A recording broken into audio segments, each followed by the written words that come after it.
さはこの羽を焦がしてくだけ抱きしめた白き羽包まれて命が帰るゆりかごへ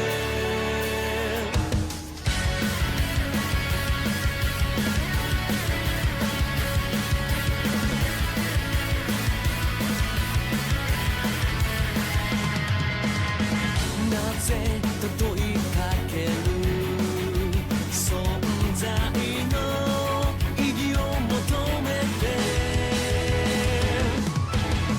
ほんの苦い記憶焦がれては届かず泣いて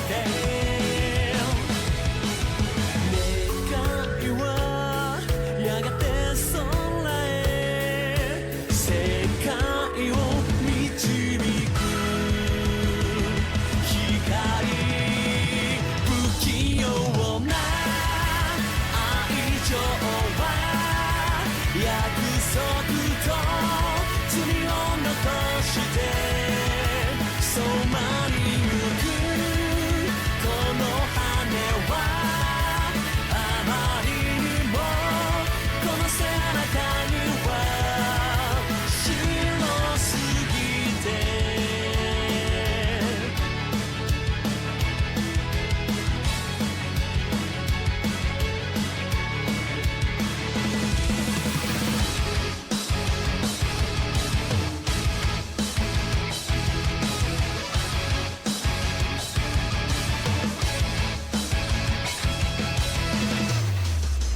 透明な十字架は行く先をただ見つめてたならせめて見届けよこれからをその目とともにかりそめの楽園は崩れ去り新たな庭へ願うなら叶うならもう一度あなたと二人コーヒーを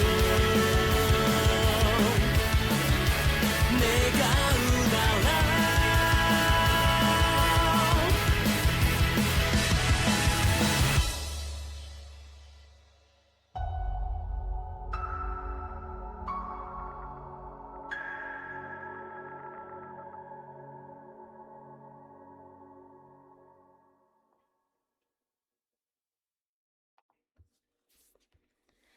All right.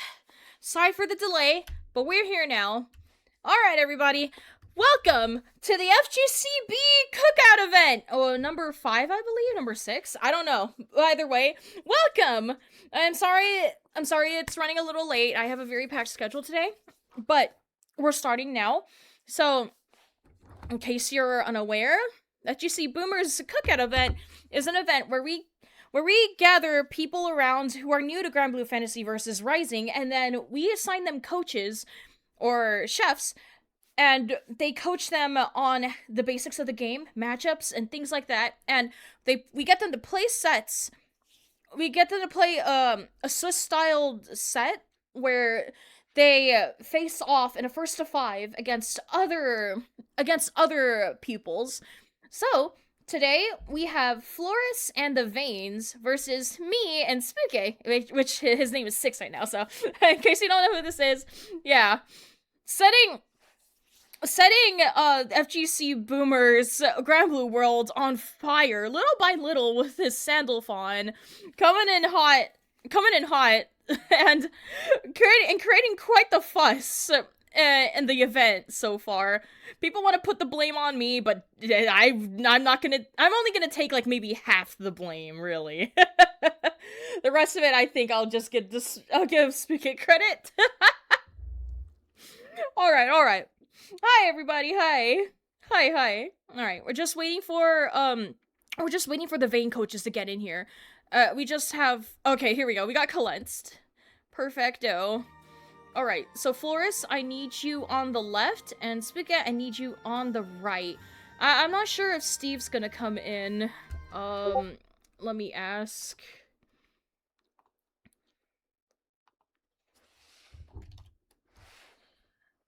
Yep. Are we gonna wait for Steve? Or is Kalentz just gonna hold it down for now?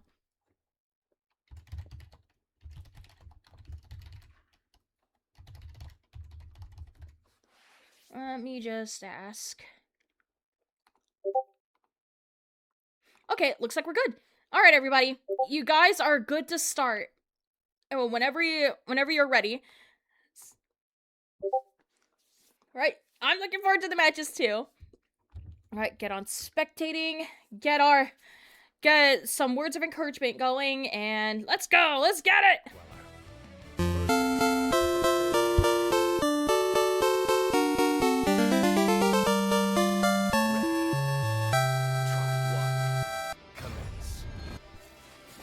Alright, start off with the 2-2 into the Judgment Cut follow-up. More stagger pressure. Flores gets a little carried away with that mistimed PC. Yep, starting with that fire stance already. Spigot, here we go! Doing what he does best. Getting right on in! There we go. Leaving some foot on the table to set up another stance again. Yep, Flores unsure what to do on defense here. Spigot is going to get it in! Wow! That was a clean pressure coming from Spigot right there. Keeping Flores completely overwhelmed. Not letting any of the Vayne stuff come out, ever. Yep. Spigot has worked on this matchup quite a bit ever since his absence, and just polishing up on all of it. And here we go. Same as the first round. Already has Flores in this corner. Is going to keep up this pressure.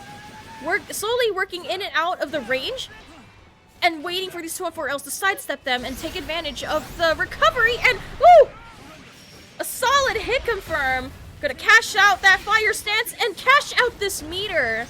Spigot getting already with a strong start. But Flores does have Dinkles and does have meter, so you gotta find something. And oh, presses!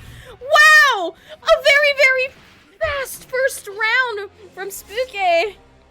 Whoa! He came in and he blasted through all of that. Whoa! Without a care to give. Okay, looks like Flores needs to get a tiny bit more of an earful there.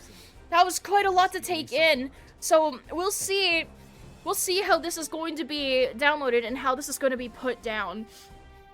Hopefully as clean as possible, because wow, Spigot just refused to back down.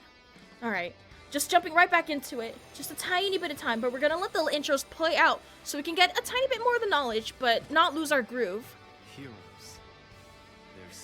I don't know what he did to him, Yeet Boy, but basically, let me give a tiny bit of lore. Spigot actually lost to a Vayne in a beginner's bracket, maybe a couple weeks ago. So, in a way, this is semi-personal, but not to Flores. It's semi-personal in the fact that, like, you took everything from me in that bracket! I refuse to let this happen! Anyway. Alright, here we go. Yep, oh, wow, Spigot just taking advantage of the fact that Vayne's walk speed is so slow and just running on in. Oh!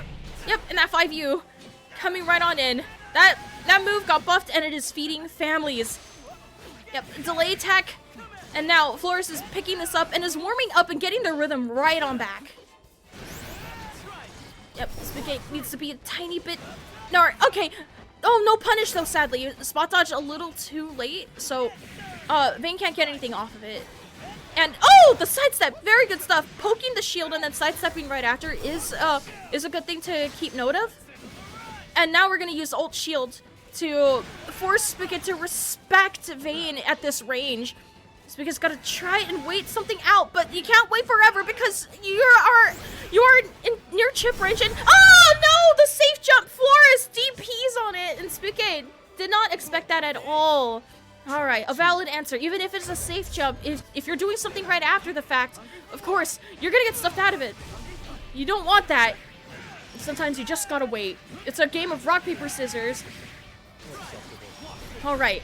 So Spooky's gonna burn that EX Fireball to get rid of the shield and just go right on in and hits the toesies. Flores is trying to walk back, trying to avoid a throw most likely. And here we go. Spooky's just gonna cash right on out. Alright, what's gonna be the answer here? He has... Okay, he waits it out this time. So Flores is just not gonna press anything, but gets it with this grab. Spooky's in this corner. Take advantage of the minus frames, and here we go! Gets right on in! But we don't have enough meter to kill. Uh-oh! Sidestep! Sidestep! Sidestep! Oh no! He grabbed! Spooky grabbed! Oh no, he might be dead! No! He's alive! He's still in this! Oh! Oh no! He does sidestep it on time, but doesn't get the punish. Oh no! Tiny bit of advice, hang on. You incorporated power and motion with restraint and stillness? I should slow down and take a page out of your book.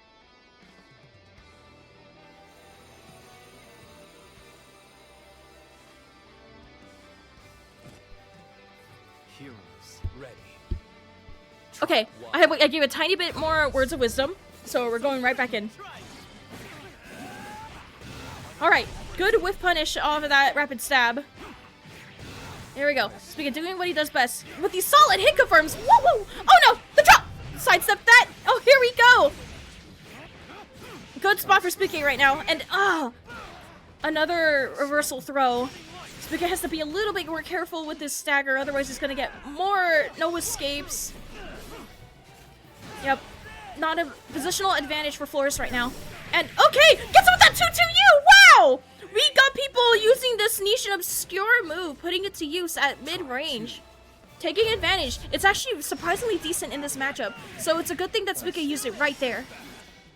Gonna burn this EX Fireball to get rid of the shield, so Flores does not abuse that.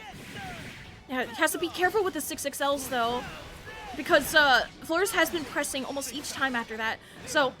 And no respect whatsoever, so it's just going to get it with that Zohar strike, and oh! Okay, we leave a tiny bit of food on the table, but he overcommits. Wasn't sure of that. Oh, gets that 6-6 stage past the shield. One reaction, and oh no! Yep, that air stall. Spooky wanted to predict it, but got stuffed out by it before he knew it. Spooky's getting a tiny bit impatient, so Flores is going to take it right advantage of that. Has to work, kind of has to work to, over-respected it a little bit here. A little too close for the old shield to catch a sidestep, so he's going to work his way out of here. And he jumps right over that fireball. And here we go. Caught Flores pressing. And cashing out, so we're going to keep the fire stance. So Spooky has to be a little careful here on this safe jump because Flores has been doing something almost each and every time. And there we go. We got this BC. Gonna work the way out of the corner. Use this Dinkle too. There we go. Caught Flores pressing again. Spooky is gonna take the next game. Awesome, awesome stuff. All right. Gonna get a tiny bit more words of wisdom from our coaches. We'll see how this goes. Huh!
Sky Dweller versus the failure. Okay, right back into it. Trial 1. Commence. All right, quite the lengthy coaching right there. So hopefully we get to see this being taken advantage of and applied. Oh no! Yep, he forgot to discharge it. So, yep, sidestep, sidestep. Careful, patiently work your way in. Trying to find a good spacing. Oh, tries to do 2-2-U to try and snip him on the startup of the 2-1-4L. And uh-oh, Spikke's getting a little carried away with that. Has to quite the climb to get out of there. And okay, 5 U's on recovery, and ooh, there we go. Cop Flores pressing that 2M again, so he's going to get clipped at that fireball. Uh-oh, the reversal and sidestep, juicy punish. Yep. Spikke is waiting on all these reversals because Flores has been getting really impatient on defense. So really good capitalization. And oh, tries to 2H the jump in, but a little too late. So now in the corner, not a good position. So it's just gonna wait out all these options. And here we go. Runs on in, but predicts instead of reacting, so it's gonna get clipped by that. But we got Flores in this corner. We're gonna, oh no. Yep, looks like Flores picked up on the fact that you can throw punish after the fact. It's not completely safe and true. And oh no! Yep, Spikke is getting a tiny bit overwhelmed. Has to find something and oh no! Got a little too whimsical with those sidesteps, so it's gonna get caught on recovery of this. 3. Yep. Yep, a lot of misinputs. Uh-oh. Yep, that 5U, not the 5U is really annoying to deal with. And a good throw tech from Flores right there. Tries to wait out something, so Flores is just gonna carefully work his way in. Yep, waits for it. Yep, you can't keep repeating the same pattern. Yep, Spikke keeps trying to get in with these 6XLs. It isn't quite working because Flores has been pressing at that range, and understandably so, because Vane's buttons at that range are understandable. And oh, there we go! Take the second game. Even out the score. Give me 1 sec. The way you incorporated power and motion with restraint and stillness, I should slow down and take a page out of your book.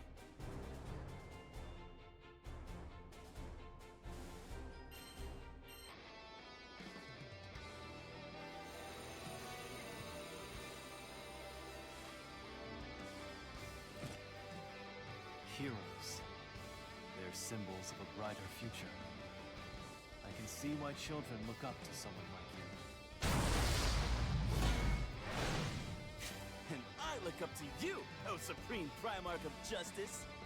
I was ready. Okay, a couple of words of wisdom from me. Getting right back into this. Ow! So the rounds start 2-1-4H.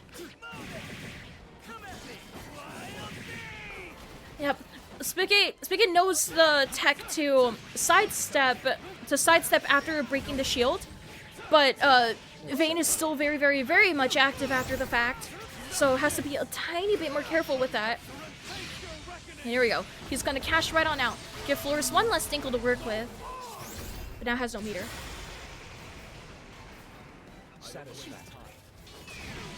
Alright, and the BC gets out of there. But no, BC right back, and now we're gonna burn this meter to get their turn right on back. And oh! The 4H! And the Ecliptica is gonna take it! Spikke playing a little bit more spacious that time, so it's gonna nab that first round. Sidestep. Good stuff. Good footsies, good footsies. Good spacing from Spikke. Jumps right over the 6XL, is picking up on Flores' patterns, and gets him right in this corner. So, gonna keep up this pressure, because he does not have any meter, and oh no!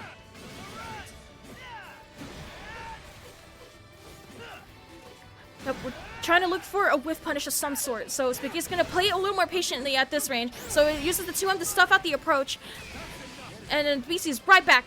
It's get that counter hit. Does have meter, so be a little more careful, a little more patient. Okay, a good sidestep. And uh-oh. Doesn't have fire, so can't cash out. And oh no! He didn't press anything on the way down. Yep. There we go. Got impatient. Wanted to take his turn back a little too quickly. So the rounds are now evened out between these two. Alright. Stops at the rapid stab. Yeah, Spigate is approaching very patiently, but I want to see a tiny bit more stuffing out on the approaches because Flores has been giving up like a decent amount of space. And here we go. Disrespect. And the grab. And oh no. Oh no! Uh-oh. Frustration and nerves coming in. Frustration and nerves are hitting Spike a little hard right now. Has to do quite a climb to get out. Okay. Clips him. Doesn't meter. And beats up the DP. We gotta come back. We gotta come back brewing at the back of here. Wow! Finishes off the Paradise Lost. That was so clutch. Wowza, wowza, wowza. Good comeback from Spooky right here. Whoa, that was so close! A bit of words of wisdom. Be right back. I'm no hero, but if someone as honorable as you believes in me, I must be doing something right. Thank you.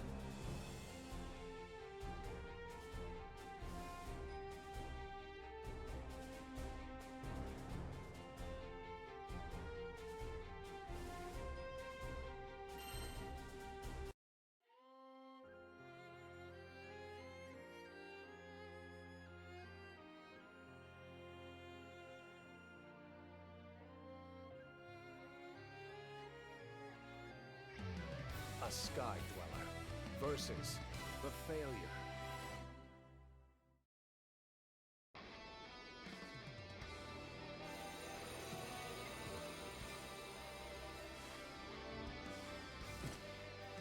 Ready. Okay, back into it. A little bit more words of wisdom from me. And from Flores' dads. And okay, we got the BC. Yep. He's going to apply a little bit more of these BCs. As good words of wisdom. And, oh, okay, waits it out. Very good stuff from Spike. Being a little more patient on offense.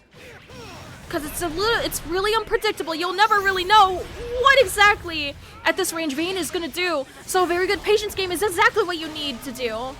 Because that's what Vayne thrives on. He thrives on you getting impatient. So... Oh, good shimmy, but a little bit out of space for that. Uh-oh, the 5U. He precs him a couple, but like he's chip away. So one chip and it's over for Flores. But oh no! He's got light DP instead of a fireball. This is probably dead. Uh-oh. Oh no. Yup, a little bit too much respect. What'd you think? Pretty cool, right? Trial 2. Commence. Alright. So right back into it. And stuffs out the 2 and 4M with that judgment cut. So we're just going to get right back into it. Fleur, not a very good positional advantage for Flores right now, but we get it with this confirm off of a 4M. And we burn this meter to get this ult rapid stab. Okay, a trade. Not in Spooky's favor though. Is waiting out all his possible options, trying to find something. Oh, a solid whip punish. So Spooky's gonna take it to the corner. Burn this meter. And BCs. Oh, we get that far H, but we don't cash out the fire. And the DP. And no! He runs up and TPs him! Alright. Tiny bit more words of wisdom from me. Be right back. That was fun. Man, you kept me on my toes the whole time. The way you incorporated power and motion with restraint and stillness. I should slow down and take a page out of your book.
A Sky Dweller versus the Failure.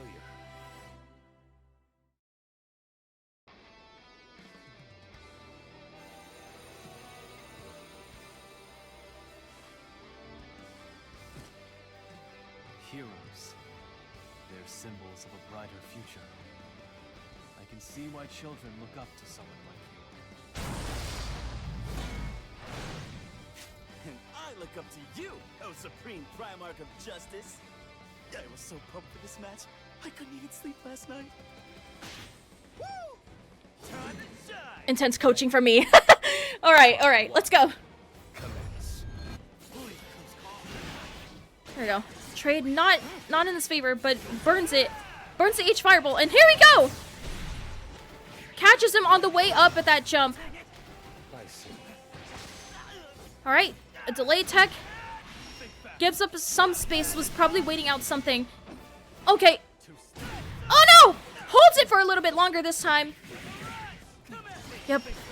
5U. Okay, and burns the H Fireball so he can get rid of that shield.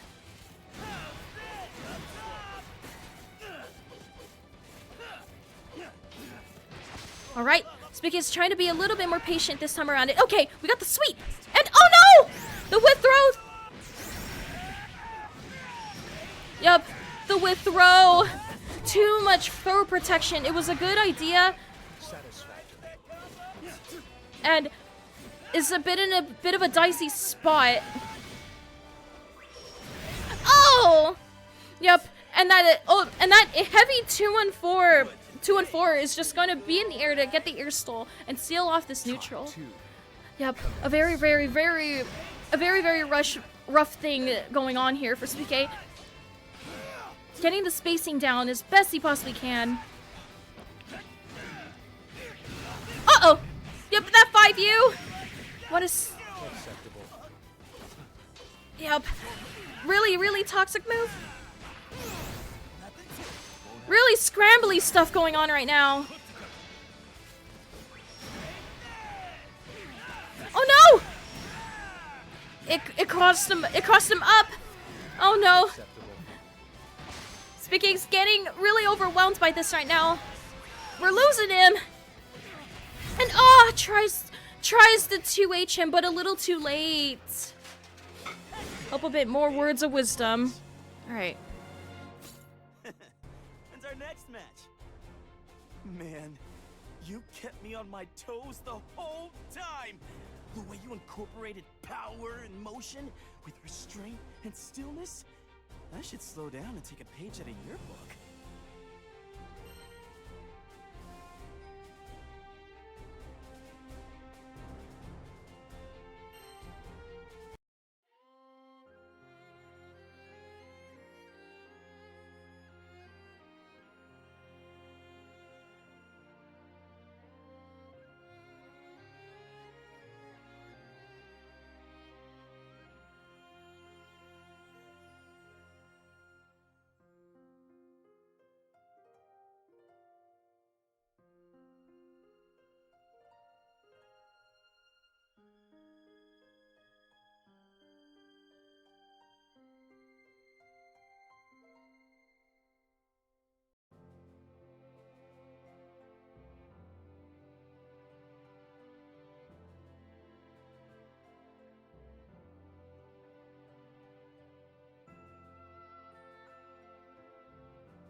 Sky Dweller versus the failure. Okay, you got this. Remember, stay calm, okay? Alright, so... Oh, I forgot to... Okay. Well, I'm sorry for that. I'm sorry for that. You didn't need to hear me sounding like that. A little embarrassing, but okay. Alright. A little bit more coaching. Intense coaching from me, actually. There we go. There we go. More throws coming. Does not want to respect that 5U at all. And tries to run on in. Yep, this is exactly what Flores wants. So Flores is gonna take take a rightful amount of advantage of it.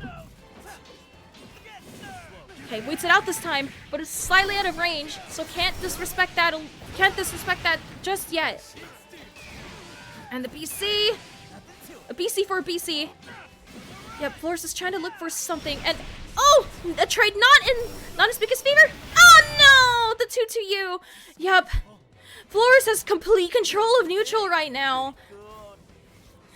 Help, Suika has to find something and find it quick. Yep, so just gonna get the round stock 214H. And this is his chance to go in because Vayne doesn't have the swing anymore, but he has to be careful with his buttons. Uh-oh. Yep, and that 5U is gonna be used way more defensively. It's gonna go a little more ham with it, understandably so. Yep, getting a little carried away with the side steps. Okay, nails him with that jumping L. Oh no, the drop! No! Uh-oh. Yep, a little more holds. Yeah, the 5U timing is getting mixed up a little bit more. So it's catching Spigot quite off guard. And the reaction! This is gonna go right through that shield! Punish him! Alright. No more meter though, but is like a little bit away. Flores can take quite the big risk here. Oh no! And here we go! And oh, doesn't block the Eclipticas! Wow! A round taken back. Spiket's trying to look for this comeback. Okay, waits it out this time. Packs just a little bit, but learns to respect it a little bit more. And here we go. Catches the 214M with the 2-2U. Alright. We're just dancing around in Vayne's range, and okay! Catches the jump in. Spicky's going to take it right on here. Not gonna cash out though. And the reversal! Did he strike though? No, he did not! Spiky takes another game back, evening out the score!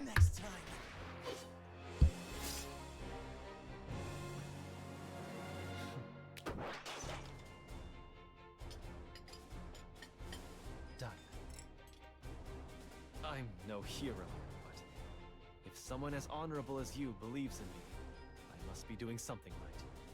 Thank you.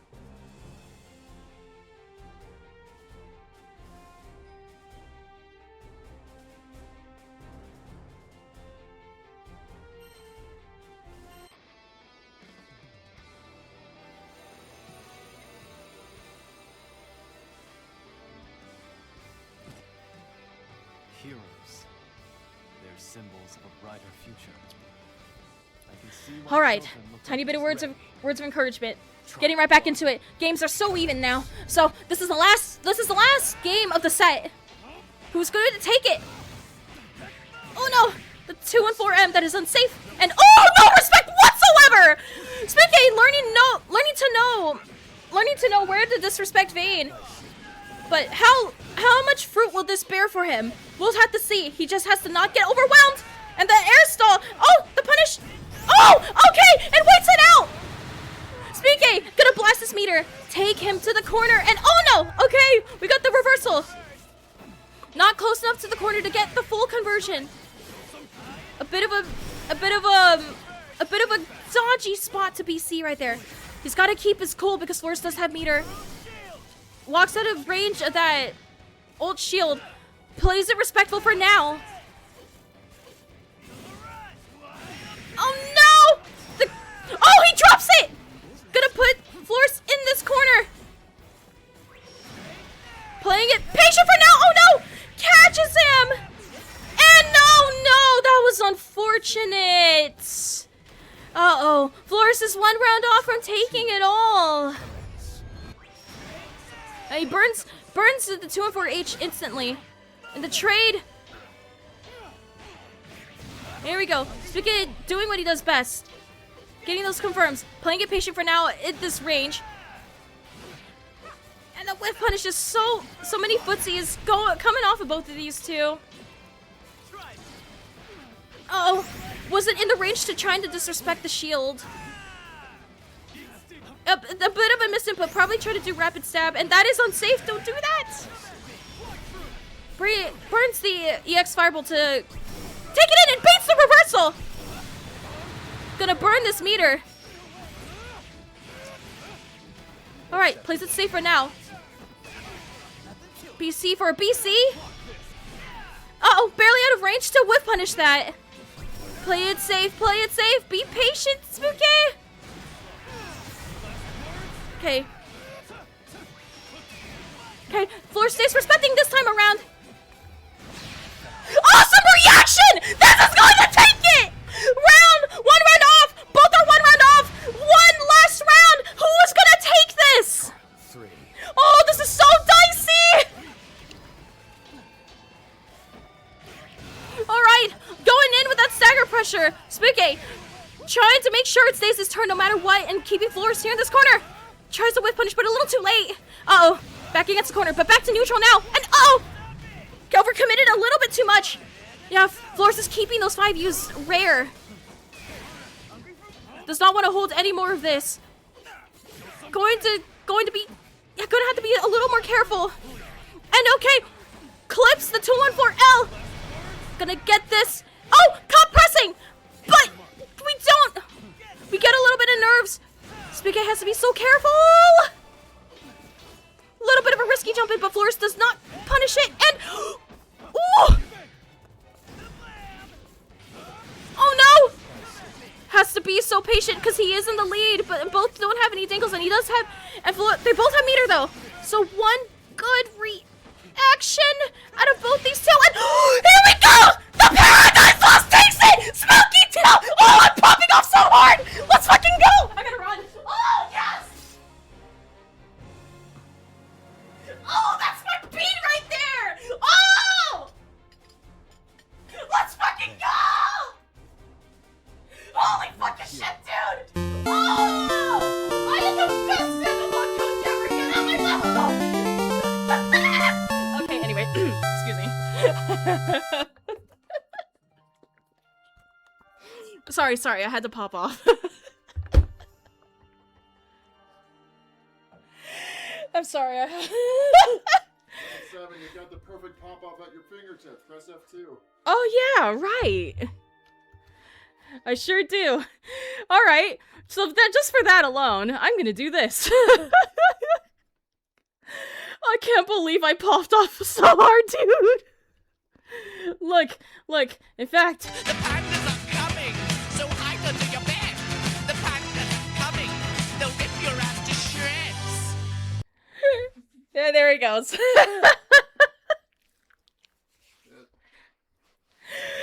Okay. Just a little something I gave 7 stream layout for this very moment. Yeah, that was... Yeah, that was an intense match. Good stuff, you two. That was amazing. Insane matches. Good stuff. GG's the Veins. Sadly, well, you made us work for it big time. So good stuff. You guys may now retire. We'll see you guys next time. So for now, we're gonna get our next game on the stream. Good stuff. Good stuff, you two. So we're gonna get our next game on stream right now. That was insane. That was some crazy stuff, and I can't believe I popped off that hard, too. I popped off so hard, man. Jesus Christ, that was so bad of me. I'm so sorry, guys. I don't mean to rub it in.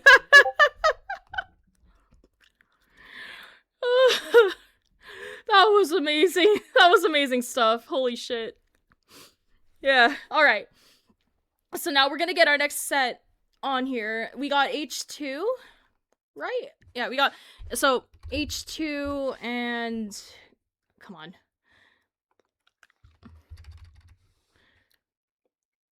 I don't remember what, oh, H2 and Flareon, okay. Why is my...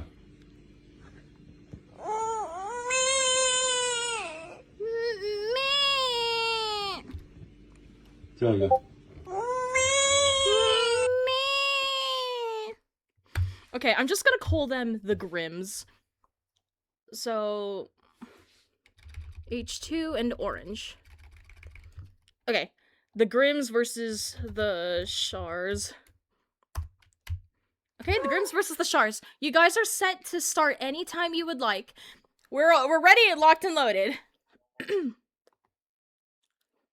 Alright, guys, let's go! Hi, Ultra Sun! Hi, Sheep! Alright, come on. Come on. You got this, guys. After such a crazy set. I'm sweating, dude! I'm sweating, dude. Alright. Okay, anyway, I'll calm myself down. The twinkling harps shall hear me on my winds.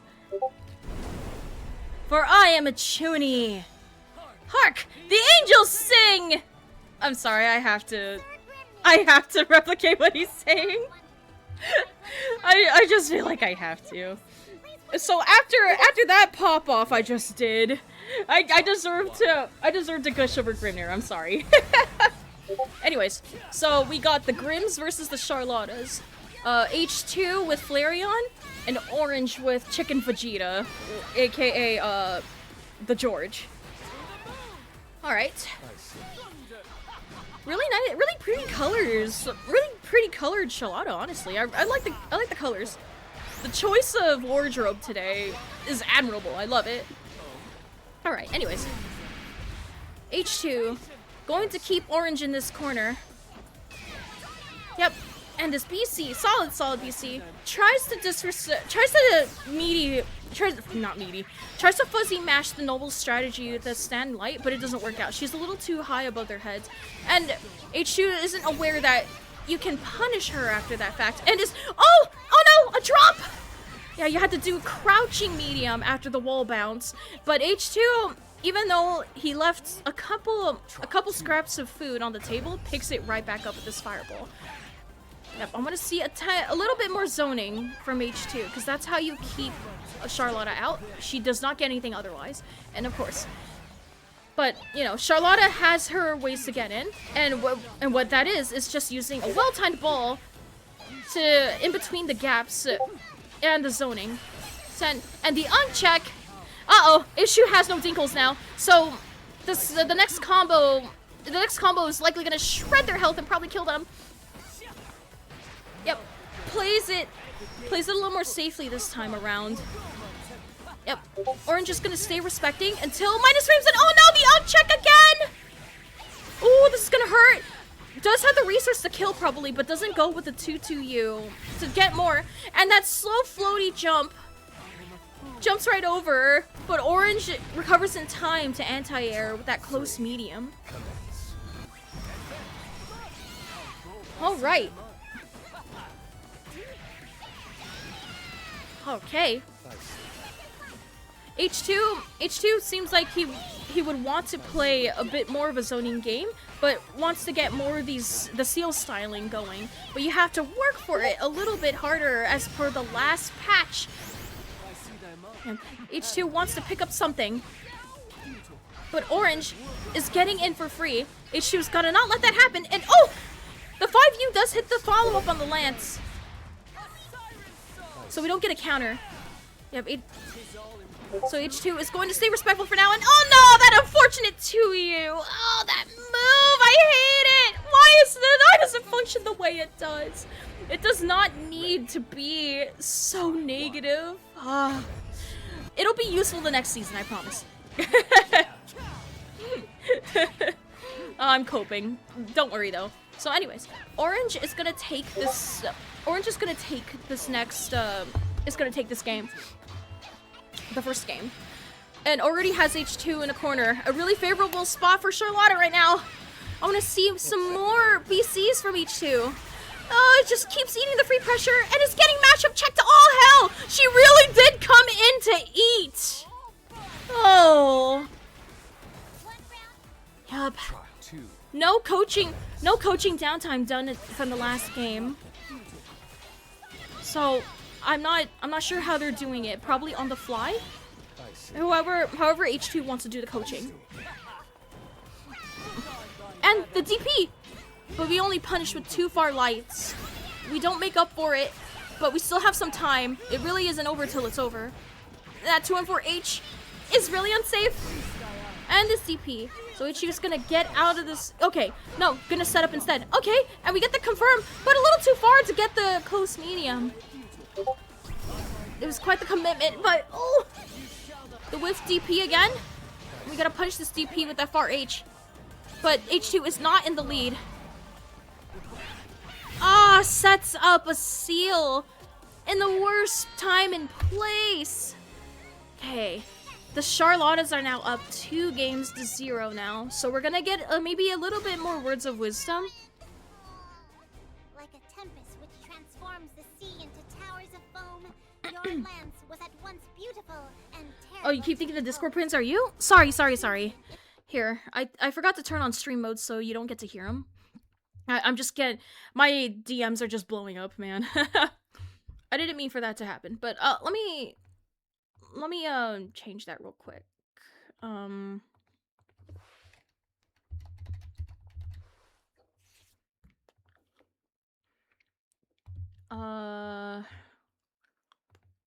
Streamer mode. Okay, so that's what the point of streamer mode is. It's so you don't get notifications and sounds. All right. All right, back into it. And you shouldn't be getting any more Discord noises. Sorry about that. I completely slipped my mind because it's not often my DMs and my notifications blow up the way they do. So I'm just like getting used to it.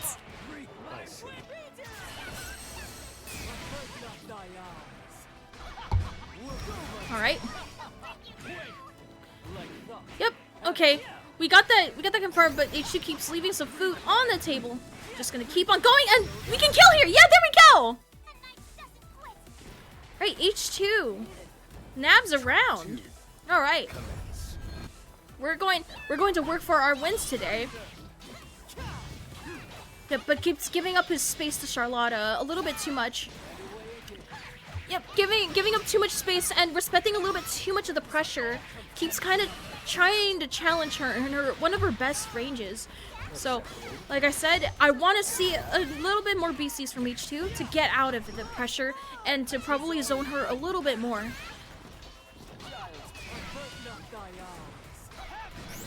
Alright. Oh, the whip punish off that far H! But we leave food on the table. Technical Grimner stuff. Really hard to warm up with if you're just starting out. I would know. That's me. Oh, and Orange doesn't press a fast enough button, so it's gonna get stuffed out despite the fact that Grimner is -2 on that. Oh no! No! The SSBA is gonna anti-air him. A very good answer from Orange. Onward to the next round. The final round of this game. Alright. And punish it. Uses the fireball, but we don't get a follow-up. I'm guessing because of the wonky connection right there happening. Alright. Decent pickup from H2 with that 2-4L ender. An unfortunate circumstance is in the corner. Oh, you don't want to stand up for that one. Stay crouching. Wow. Orange is not letting up on this pressure. And here we go. We punish this medium bull. Okay. And we got the crush. And oh, not close enough to sigil. So we're just going to flip over to one without not so much of a cash out. But we get this DP. And H2 does want to find something. And okay, he BC's ult bull. And the throw, it is not over yet! Looking for this comeback, is in chip range! Oh no! Jumps over the 214H! Gonna get him on the way down. The Charlottas are gonna take their third game. Uh-oh. They're up 3-0 against the Grims. You are truly an inspiration. I'm gonna see a little bit more BCs during her pressure, but maybe a lot more zoning Ready. from Grimnir. Try one. You may give her a bit more of a harder time trying to get in. And here we go, just like that. The bull to start off this round and draw first blood. Here we go. Get that pressure in. Respects all of it. Waits up the DP, but we do not get a punish because she's a little too far. Yep, and the BC to try and get it. And Orange is just going right on in. Doing what Charlotta does best. Being a gorilla. Get in, stay in. It's always going to be my turn. And the sweep with the 2U. I wasn't expecting that to hit, personally. But it works out. So we're going to take advantage of this counter hit BC to try and make sure that we're going to get our turn back no matter what. Probably waiting out some type of DP. But Orange is going to stay respectful till the end. And a lot more BCs from H2 right now. But we're giving up some space and we're just going back to neutral, just chipping away slowly at the health. Yep, Orange is trying to find something. Is getting in the possible red zone. Oh! What punishes the ball on the startup? Wow, that was juicy. All right.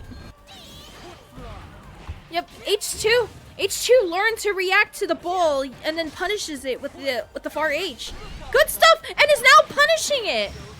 Yeah, Orange is using that to close off neutral, and oh, whoa, that was really tricky. I thought for sure she was gonna get hit by that.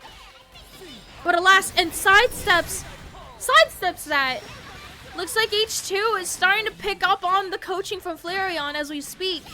Sidestepping, learning to sidestep, learning to zone a little bit more, punishing her. And the reversal assist, the SBA! Punished! H2 is gonna take their first game. A steep climb for them, but a climb nonetheless. You better start now.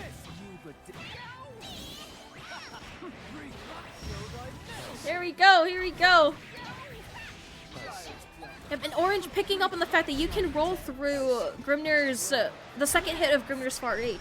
So that's a very good knowledge to have. A lot of people in high level play don't even know that. So it's a very good thing to know. Just something to keep in mind. Anyways. Yeah, I have a huge bias for Grimnir, but that doesn't mean I can't tell you how to fight him. anyways. So H2 mixing up the pressure with that throw.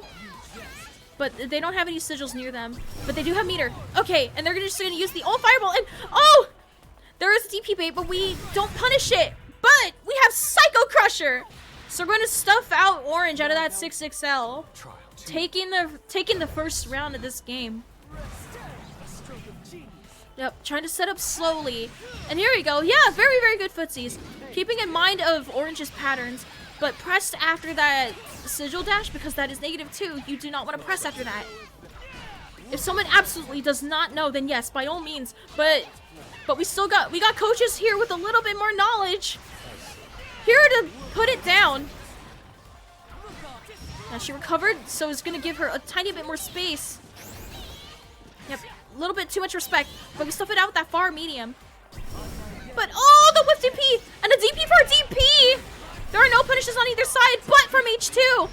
Will not be able to kill, probably. Yep, no kill. And oh, this is gonna hit. Oh, no! That was unfortunate. That is not a true setup. She recovered in time, so that SSBA is going to steal this round right back. Player one. All right. Onward to the next one. The Shars want to work for that 4 in their score. And the jump H to punish that far H. H2 is trying to look for a confirm so he can get a sigil dash. The far medium. Good stuff. So gonna get Charlotta right back into this corner. And then we do the shimmy into this grab to a no escape with Punisher. Get this grab! What's gonna be the answer here? Waiting out a DP, most likely. So Orange is gonna stay respectful. We got the handshake! And punishes the 6XL with the far H! Oh my god! This Grimnir is so fire! Alright, catching up! One game off from evening out the score. The Charlottas need to hold down Grimnir and hold him down quick because they are catching up.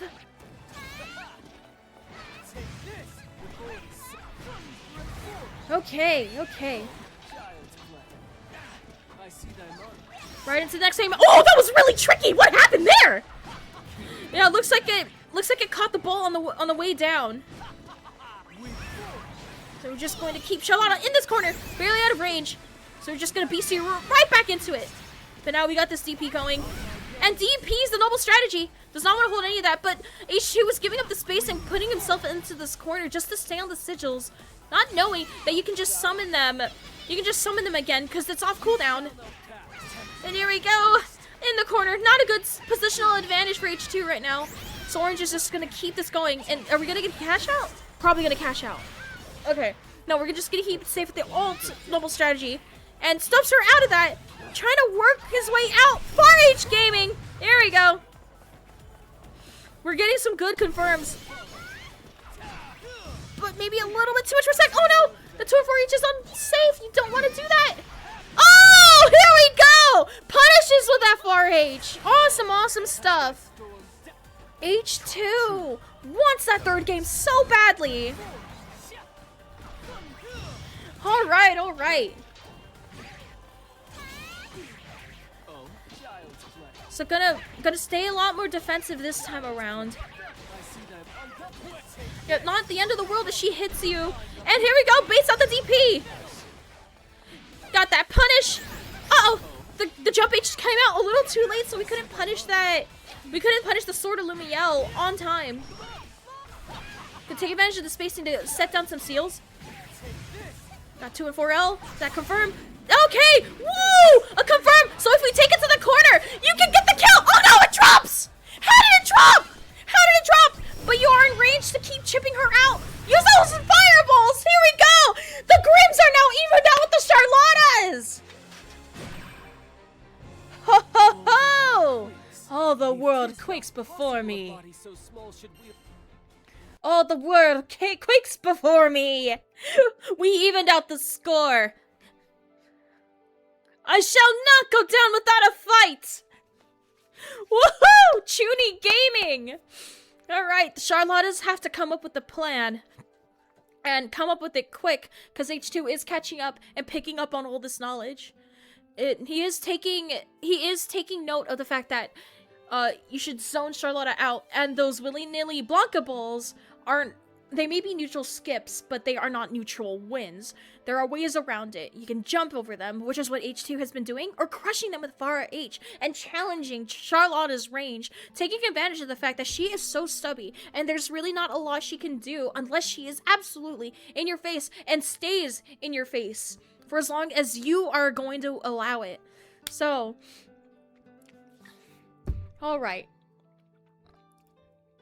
Yeah, really good adjustments all around, adaptations. Just a bit more, just leaving quite a bit of food on the table. Has got the game plan going and has the neutral going with the footsies and all that.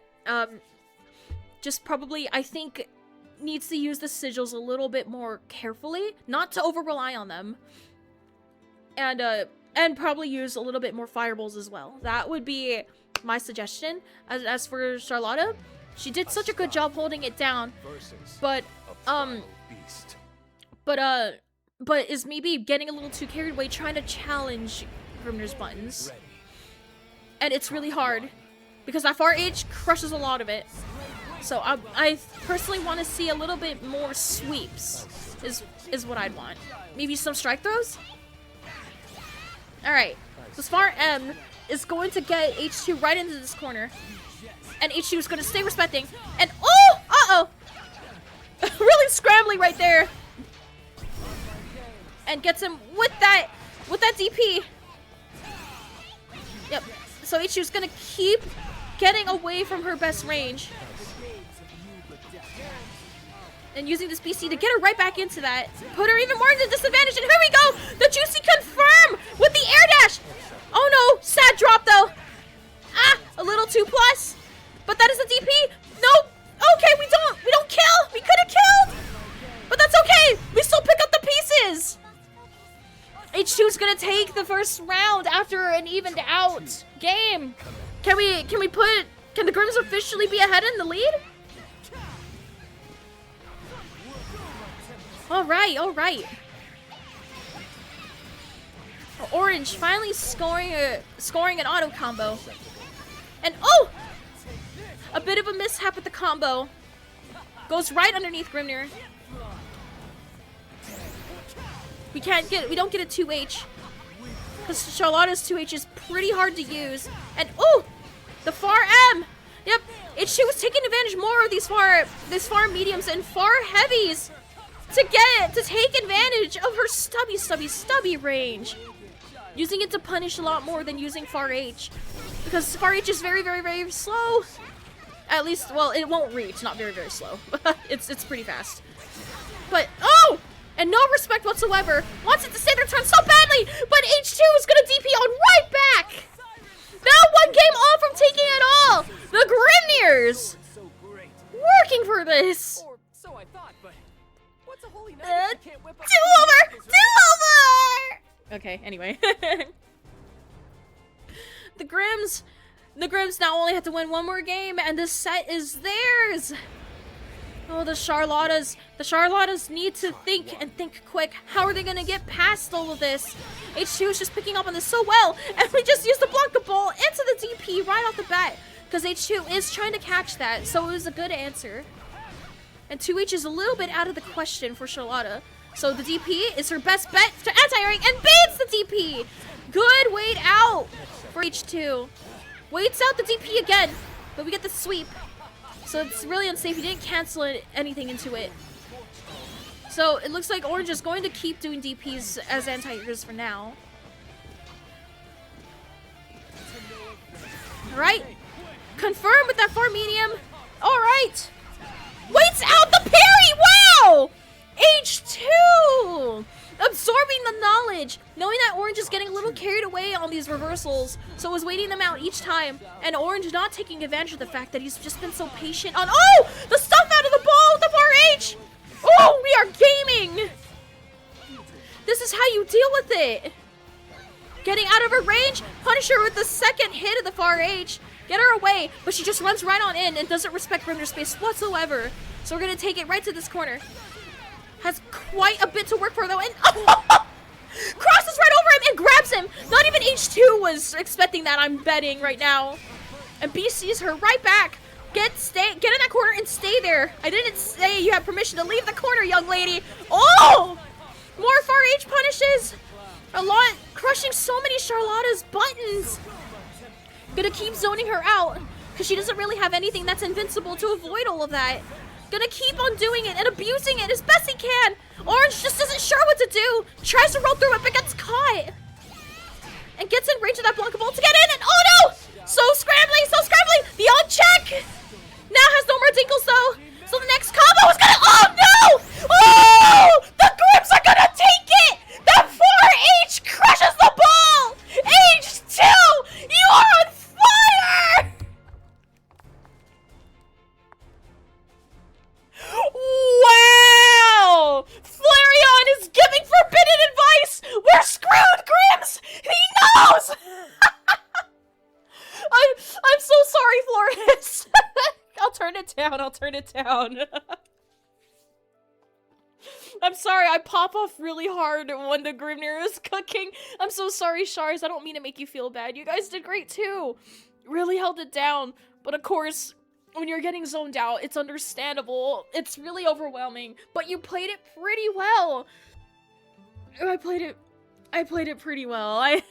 You played it pretty well. Good stuff to the both of you. Awesome stuff. Alright. Good GG's. Really great event so far. So we're gonna get our next game here. It's Lop and we're gonna get Lop and Raisin and okay.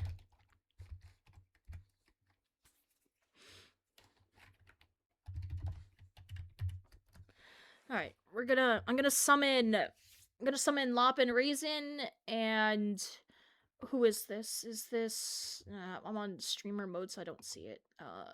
A Wild Chocobro and Super Davio. Alright. So while we wait for our next match. Yeah, that was a really fun set, Sheep. We got hella Grimner bias in the chat today, and especially from the commentator, but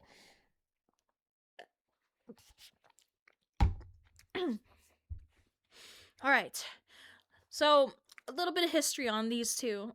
So, Raisin uses Seox, and Raisin uses Seox, and Wild Chocobo uses Avatar Belial. Ogie, what do you want, Ogie? Not now, Mom's working. Why is it laggy?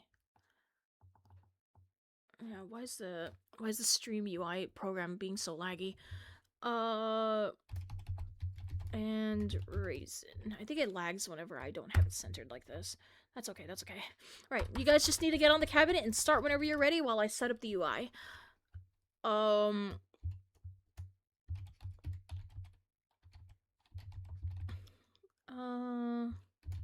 I'll just name you Davio because of how long the names are. There we go. Ow, my elbow. Fucking okay. Let me put that away.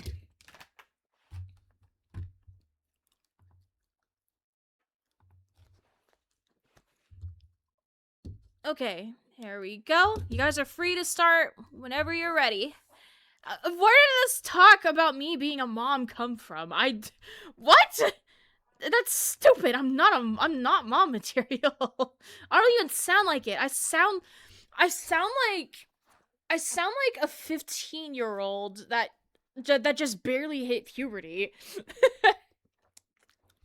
And don't even get me started with how I look, dude. People mistake me for being like 19 IRL all the time. Oh, right, when I was talking to my dog. Yeah. Okay, never mind. I'm a dumbass. Don't pay attention to that. I mean, who wouldn't call themselves mom to their dog? Be so for real right now. I'm not actually confirming anything. Who wouldn't do that? A sky dweller versus the light. I'm a hamster mom and a dog mom. I'm not like a mom in general because that's stupid. I'm not. I'm far from material of that, but only in an animal's eyes am I am.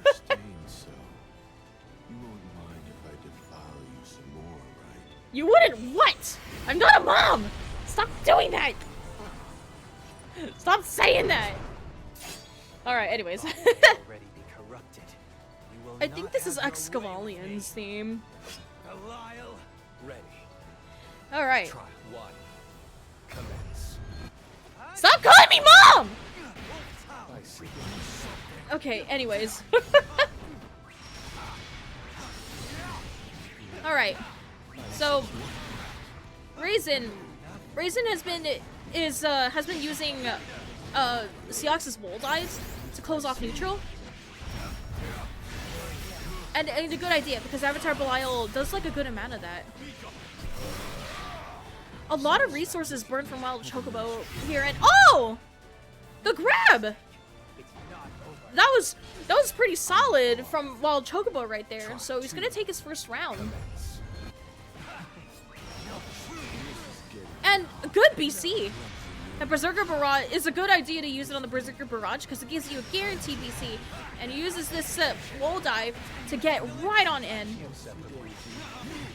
And the jump out of the corner to avoid the fireball was a good idea. And oh, the DP on the reaction, but it barely whiffed. I've never seen that. That's crazy. Yeah, and that fireball whiffs. So the mash out is gonna get Wild Chocobro out of this corner. But the reversal super. Yep. Try to grab him on his wake up right there. Yep. a very different player from the last time I've seen a wild Chocobro. And the reversal SFBA caught the backdash! It went pretty far. Your core is Okay. Trial 3. There we go. Commence. And the clash! It's in a wild Chocobo's favor, but it doesn't. But we don't get a lot of pieces picked up right there. So it's back to dancing in neutral. And oh, the 6-6H! The 6-6H, but we drop it. So still Raisin's chance to try and get this back. And now the BC, really even right now. Other than well, Chocobro. Oh, he does sidestep it, but depending on where you sidestep it, he can punish you right after. It's a pretty tricky move to punish, at the result of it being really reactable. So it's very tricky to try and punish it. But still, while Chocobro picks it right on up, taking this first game. A very different player since last time we saw him here on stream, actually. So this has been quite surprising. So looks like Lop is gonna have to give some words of wisdom to Raisin to maybe try to be a little more careful in neutral with the wall dives. Maybe to keep up the pressure and do a little bit more frame traps. And one thing I've also noticed is that Wild Chocobro is also maybe blasting resources a little too fast. It's how they blasted resources like a little bit too fast, and it put them in danger like in some spots. So that is one thing I noticed as well. Yeah, Sheep. Yeah, Sheep, exactly. They're just using a lot of resources and spending too much health. When you're in the lead, of course you would want to stay in the lead, and the point of it is to be like a slow burn. Versus. The point of it is to be a slow burn, but also manage your resources. But if they're in kill range, it's like, yeah, of course, burn those resources. But I really do think Chocobro should take a little bit more care with the resources, both not just the health, but also the dinkles and also the meter. Trial 1. So Commence. now, it's a little. Some people were probably gonna say, "Oh, but it's not like it matters to Sealers because he's so squishy." Like, no, I beg to differ. It still applies here. Yeah, and here we go. Wild Chocobro getting first blood, and that is punishable. But it doesn't look like Chocobro knows that, so it's gonna sidestep that wall dive and then get the throw punish. Positional advantage for him right now, but get the side switch and oh! Yeah, that just like right here. Blasting that health to seal off this next kill. Just like so. Taking another round. Alright, takes his turn back accordingly. And there we go. That far H is gonna get parried. But now Raisin has to look for something. It's gonna be a little bit more respectful this time. Instead of trying to use the wall dive all the time to just like get in. Runs right in, and the delay tech, and the clash with the jump H! Well, that was interesting. Raisin's gonna kill her. Oh no, the lag spike! Uh-oh. The lag spike caused Raisin to drop the combo, but still picks it right on up after avoiding that DP. Trial 3. Commence. Alright. Very polarizing rounds. Glass Cannon versus Glass Cannon. Okay. Gets it right on in. Good parry. But we're just gonna punt Raisin into this corner. And uh-oh, a misinput! We got the DP. But Raisin doesn't get quite the juicy cash out from it because the Berserker Barrage is on cooldown. So Chocobro is going to spend his resources right here to get this damage. A lot of it, actually. And the reversal! Is this gonna hit or is it gonna go under? It went right under! Yep, avoided the command grab, avoided certain deaths, so it wasn't too much of a bad idea. But oh, that dive kick after the ascent gets punished. So Lob and Raisin take their game and even out the score. I won't be beaten. Alright. I hope you burn in eternal darkness, cast out from the cycle of life and death.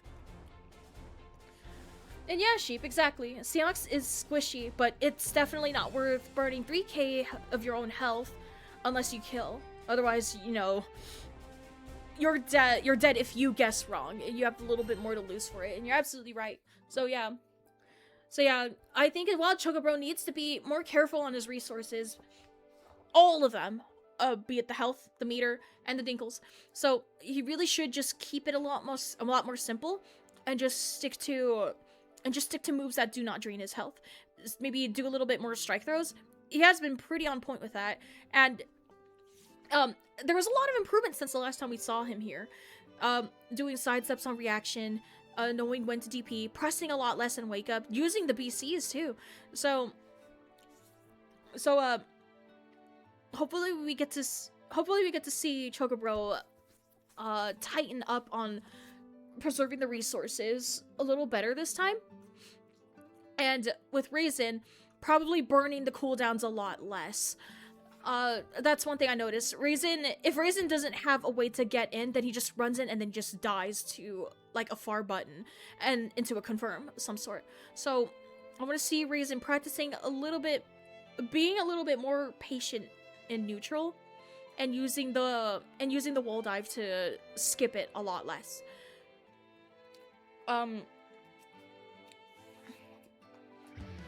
A sky What dweller else? What else? versus What else would be my the 2 liar. cents?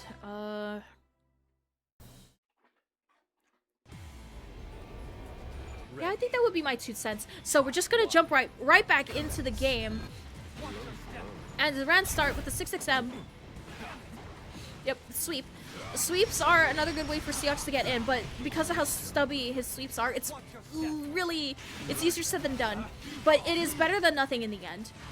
It's really hard to space and make it safe, but like I said, better than nothing if you don't have anything else. And oh! Gets lasered out of the sky, trying to use 2 and 4U in the air. Yep, while Chocobro seems like he wants to challenge Raisin a little bit more. And is doing exactly that, and oh! The empty hand crosses right underneath him, so that's okay. And the reversal super is gonna get caught! Oh. Oh, lots of damage. Squished!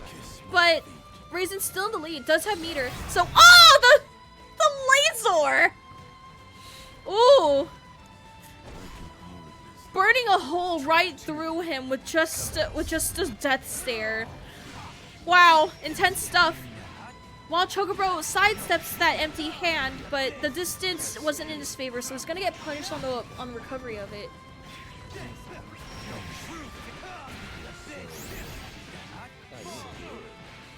Alright. Yep, and we're gonna use the old empty hand to get this combo in this corner. We don't have enough resources to kill. Yep. And we hit too much of the combo limit to really extend it any more than that. But while Chocobro gets really impatient in this corner, is gonna get stuffed out on pressure. Yep, stay patient till the end, everybody.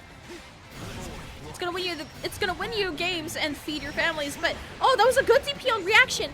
But he went for the light empty hand, so it's going to feint it. So that was a pretty good one to do.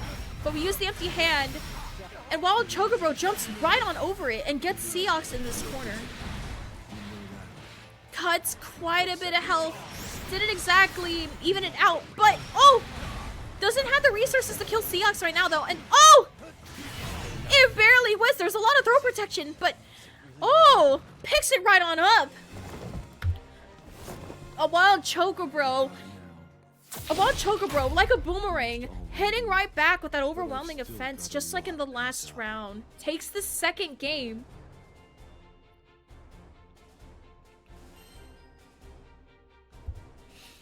Alright.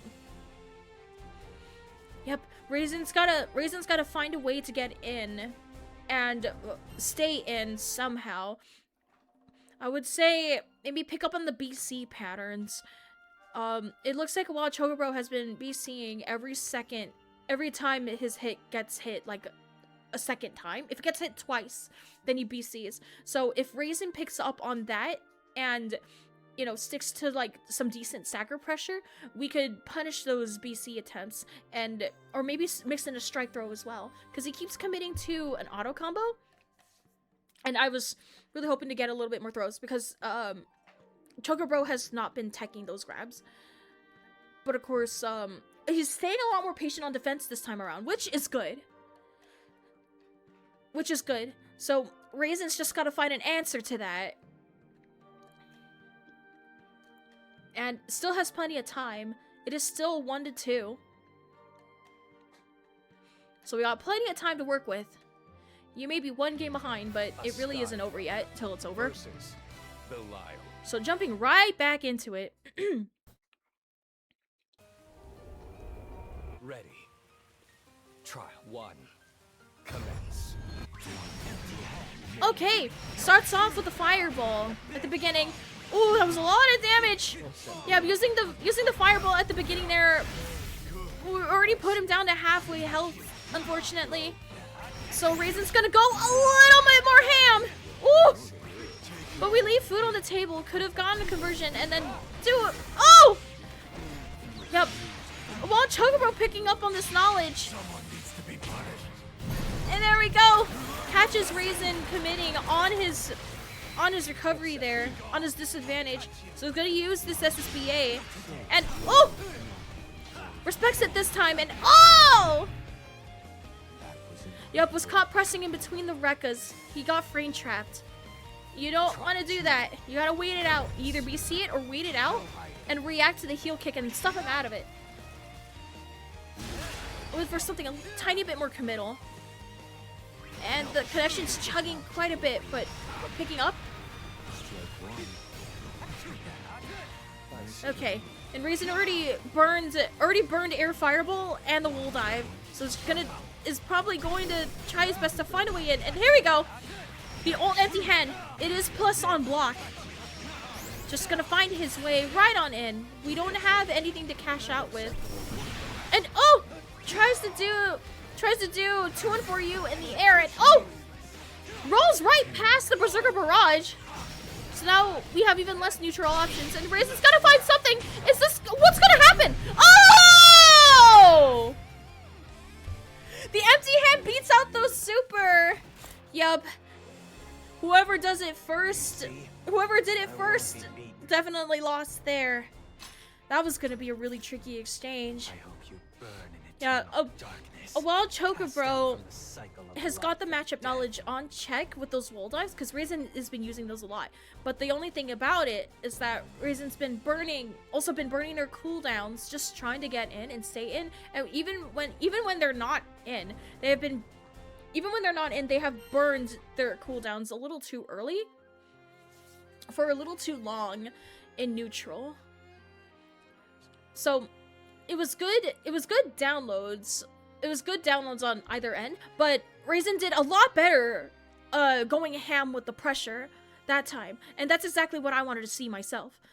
Going a little bit more ham with the pressure, mixing in some throws, and taking advantage of the plus frames and pretty much the kitchen sink. Yeah, the unfortunate timing of empty hand with that super. While Chocobro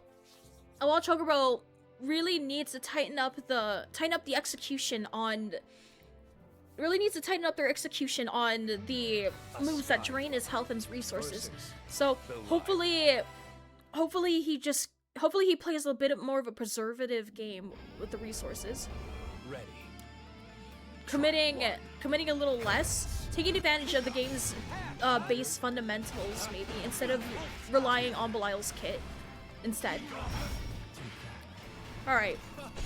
Yep, and the sidestep. It was your turn. You don't want to sidestep after the fact. Especially because Raisin's playing Seahawks. He doesn't have a DP, he just has a parry. Here we go. We're gonna DP right on out of this corner. Already below half health though. Not looking very bright for Chocobro in this far age. Uh-oh. Burning up a little too much health. The sweep and the crush. Doesn't have the health to do the follow-ups though, but it has meters. So one good reaction. If you can just bait out an empty hand. And okay, a little too far. Raisin most likely thought he was gonna get the blue SSBA, or probably try to do Berserker Barrage to try and get in, but got super instead on accident. Really unfortunate scrambles there going on that game. Alright. Yep, good sweeps all around, but Chocobo kind of keeps giving up space. And even when Raisin is blocking, he keeps kind of burning those resources as well. Getting a lot less health, losing a lot more than what Raisin has to lose. Jumps over the empty hand, but on the way down we are not blocking. Gonna keep abusing those wall dives. And get right on in! Yep, Chocobo doesn't seem to really know what to do against the wall dives now because of Raisin in the last game just stopping him outright, no matter what it was. I hope you burn. Yeah, neutral jumping and then trying to kill him on the way down is an answer, but only if he uses H empty hand. He's been mixing in light and medium, so he's been fainting him out, and on the way down, Raisin's been just trying to take advantage of all of that and just decapitating Belial the moment he tries to recover. So another thing to contribute to this as a whole is that your HP is a resource. If it helps hammer it in, HP is a resource, especially with Avatar Belial. He needs to be a bit more mindful. Even on block, he has been burning his health just to get the chip damage and to create that space and to like keep up, I guess, the pressure going. Because I think some of the follow-ups are plus, but that's as far as I know. I'm not entirely sure. I'm not super big on Avatar Belial knowledge, so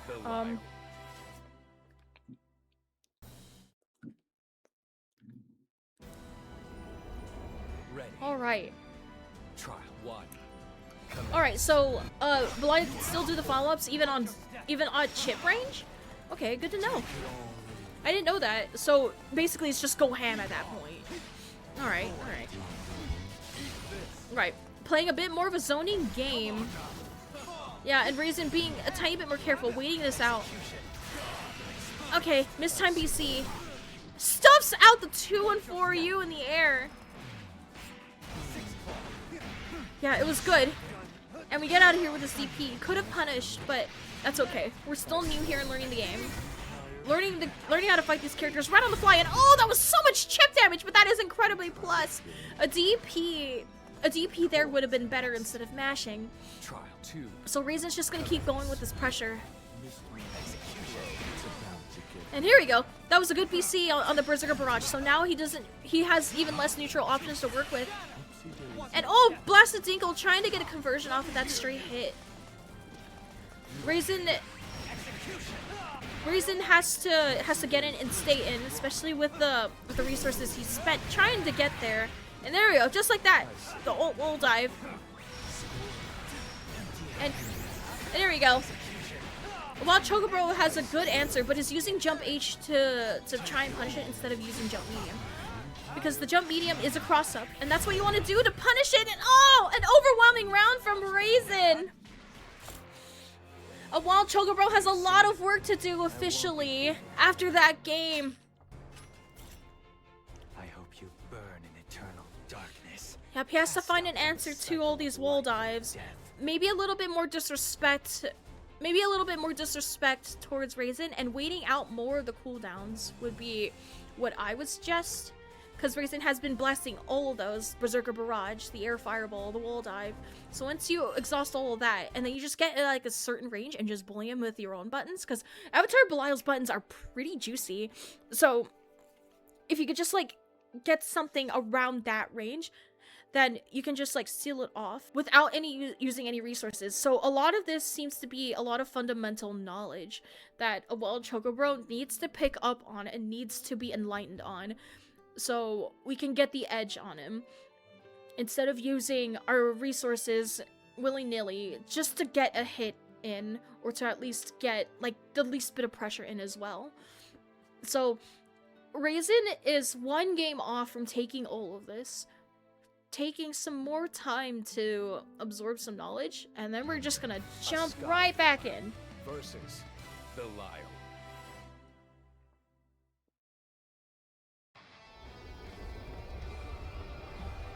God, I'm so far playing. Trial 1. Omega bias. Alright. Oh! Runs up at the DP because he knew Raisin was going to do that wall dive right at the start. Good stuff. Yep, he's only projectile invincible, but if you just jump like right after him, you can't stuff him out of it. And yeah, he's jumping forward now to try and challenge it and stuffs him out with the far edge. Whoa! Juicy saucy stuff coming from Wild Chugga, bro. Be careful though, you are in the lead. Don't blast all your health at once. And woo! The parry comes out, but we still leave food on the table. And that is plus. It's just gonna keep it going. And here we go. Uh-oh, the misinput. Probably wanted medium fireball. And oh, the reaction! The super gonna catch this wall dive. It will not kill though. Oh no, it kills! Oh, I was wrong! Right, Seahawks, he gets squished. Okay. Alright. Solid round from Wild Chugga, bro. Applying more fundamental knowledge instead of character knowledge this time. And whoa! To the windows! To the wall! Right into neutral and get grabbed! And uh-oh. Crosses himself into this corner and oh no! The lag! An accidental DP and oh, more DPs coming from Wild Chugga, bro. Abusing that a little bit more and he didn't press anything. Punish! Oh no! We got the overhead instead! Ah, that was unfortunate. Ah, the drop punish. That was that was heartbreaking. Oh, I'm so sorry. That was heartbreaking. Could have gotten it, but got really nervous and overwhelmed, so he couldn't steal off that kill. Ouch, ouch, ouch. That was really unfortunate, but it's not over yet. Not over yet. So Wild Chugga Bro is gonna take himself out of this corner and is gonna blast just a bit too much health to even out the score. And oh! We don't get a cinematic, so it's not gonna stop it out. And oh! He had a good answer, but did it too soon. Knew that wall dive was coming. He had the right mindset, but the wrong timing. Lop and Raisin are gonna take this set. GG's to Lop and Raisin and Wild Chugga Bro and Super Davio. Really good sets, you two. Amazing stuff. A lot of improvements seen here today since the last time I've seen you guys. Very good stuff. Awesome stuff. Good stuff, both of you. Good stuff. Thank you guys for coming out today and showing us your improvement all on deck. I'm very impressed. I'm very impressed at all of this right now, really. Gotta love it. No, I gotta wake my controller up. Hang on. Okay, there we go. My controller is now officially awake. Alright. That's gonna do it. That's gonna do it for live matches today. Good stuff, you two. Good stuff, everybody that came on today. So that's gonna do it for live matches today. So I'm gonna disband the room. Awesome. So, I'm not sure if I have any live matches to show, but let me just check. I don't remember if anybody's, I don't know if anybody's gonna, let me see. I gotta check if anybody's put the matches.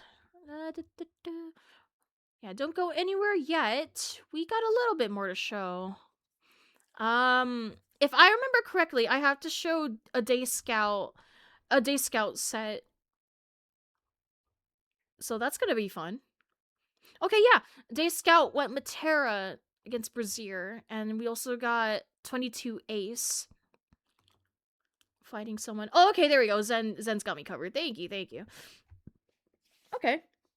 Yeah, feel free to stick around if you want to. We have a little bit more to show you today. We got 2 sets, and then that's gonna wrap up week number 4 of the cookout event. And yep, you see my fruity theme.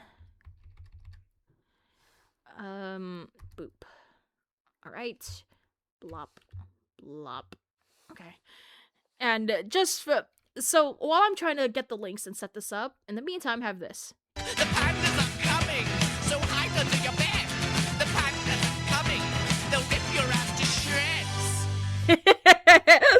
Okay, anyway.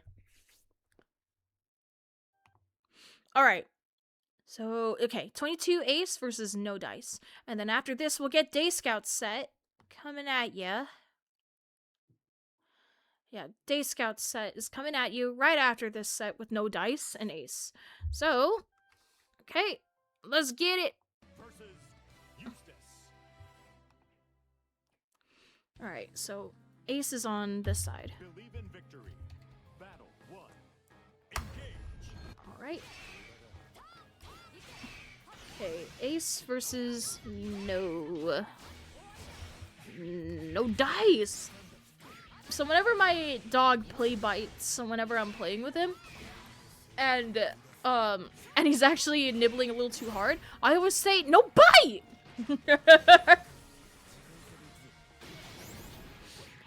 Okay.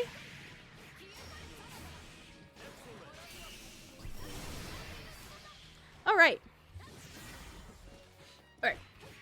We are good to go. Alright. Overwhelming round from Ace right there. Getting in on Eustace and then staying right on in. I do believe Dice is new to this matchup, so isn't quite sure on how to challenge a lot of her pressure. Yeah, exactly, Flores. No bite! No bite! I always just yell at him. Okay. Alright. In this corner again, I feel like no dice could do a little bit more using maybe an ult fireball to work his way out of here. And yeah, just like that with this DP. Yeah, but has a hard time trying to find a place to nail Ace so he can finally get out of there. And Ace with that walk out of the throw range. I mean, not Ace. Well, yeah, Ace. Okay. Okay.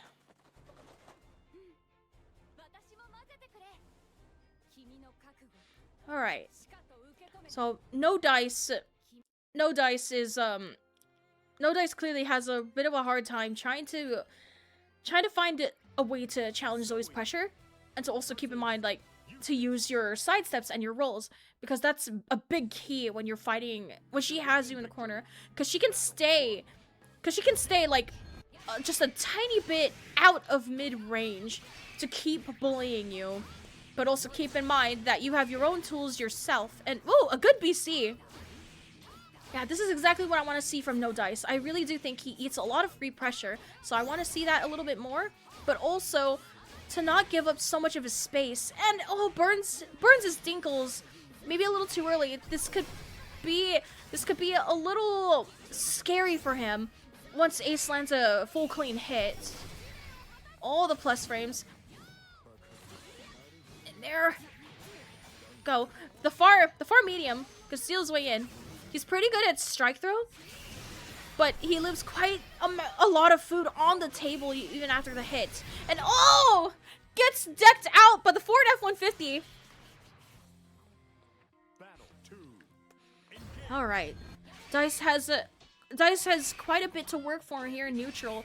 Ace just has the zoning game on lock. Not letting Dice get any of his own. Yep, and giving up the space. He's giving up space, which is okay as Eustace, but you're against Zoe. She has strong zoning. And the fact that your back is against the corner is really scary. Dice has to be really mindful of his space. And respecting a lot of Ace's pressure. So Ace is going to keep abusing this fact and is just going to keep throw looping. Yep, using more of Eustace's Rekkas. I'm going to see a bit more of that when he finally gets his confirms in. But Ace is just going to keep pelting him with fireball after fireball and dragon after dragon. He finally gets right on in, but he is in chip range, so if he gives any more space and doesn't sidestep or roll through the next projectile, it's the most likely over. And oh! Ah! He had something there, but he decides to go for a throw after the fact. Yeah. Yeah, he keeps going for strike throws instead of just committing to a confirm. So that seals off the second game for 22 Ace in this set.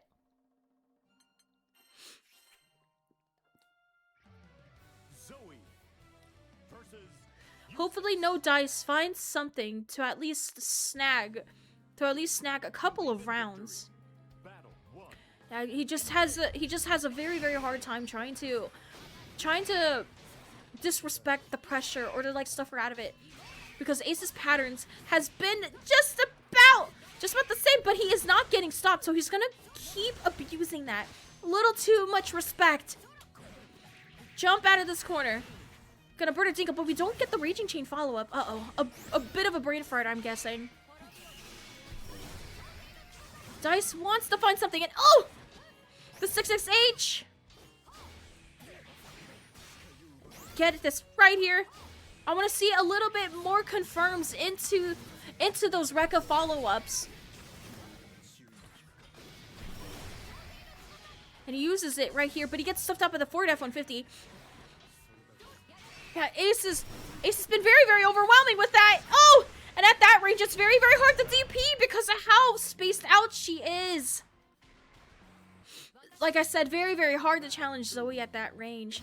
What you want to do is that you sidestep something or you roll through something on reaction. And oh, wasn't keep being mindful of the dragon being tossed right here and placed. So it's gonna get hit by that laser.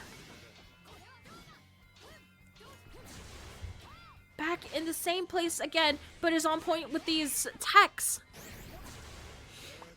I want to see him stuffing out more of Ace's approaches, maybe, with stuffing it out with a far button, like a far light, or a crouching light, maybe.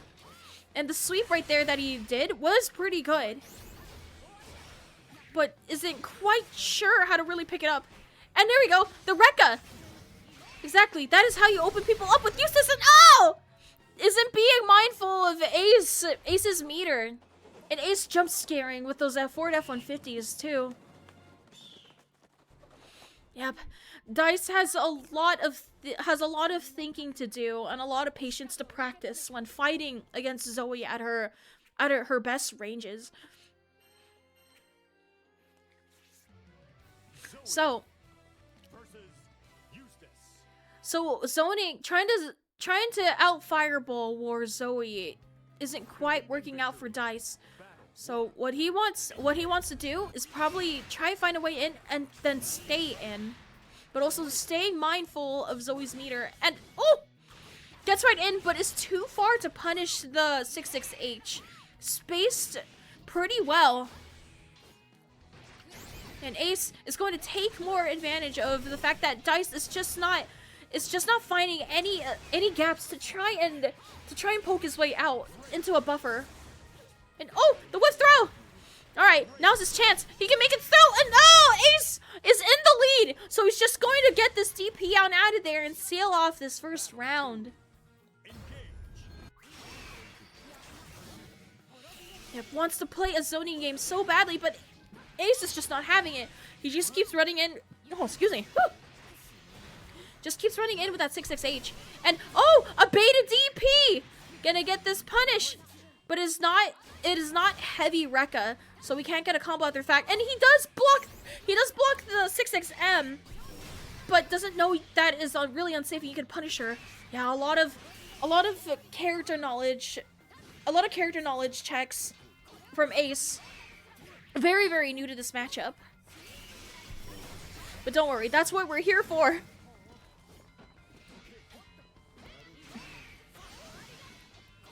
Yeah, a lot more respect from No Dice. Yeah, it has the pokes down, but No Dice needs to work on the confirms and also try and be mindful of neutral. And does block the forward F-150 in time. We're so close to taking a round. Come on, Dice! Oh no! Yep. Doesn't respect the dragon placement, so Ace is gonna take his fourth game.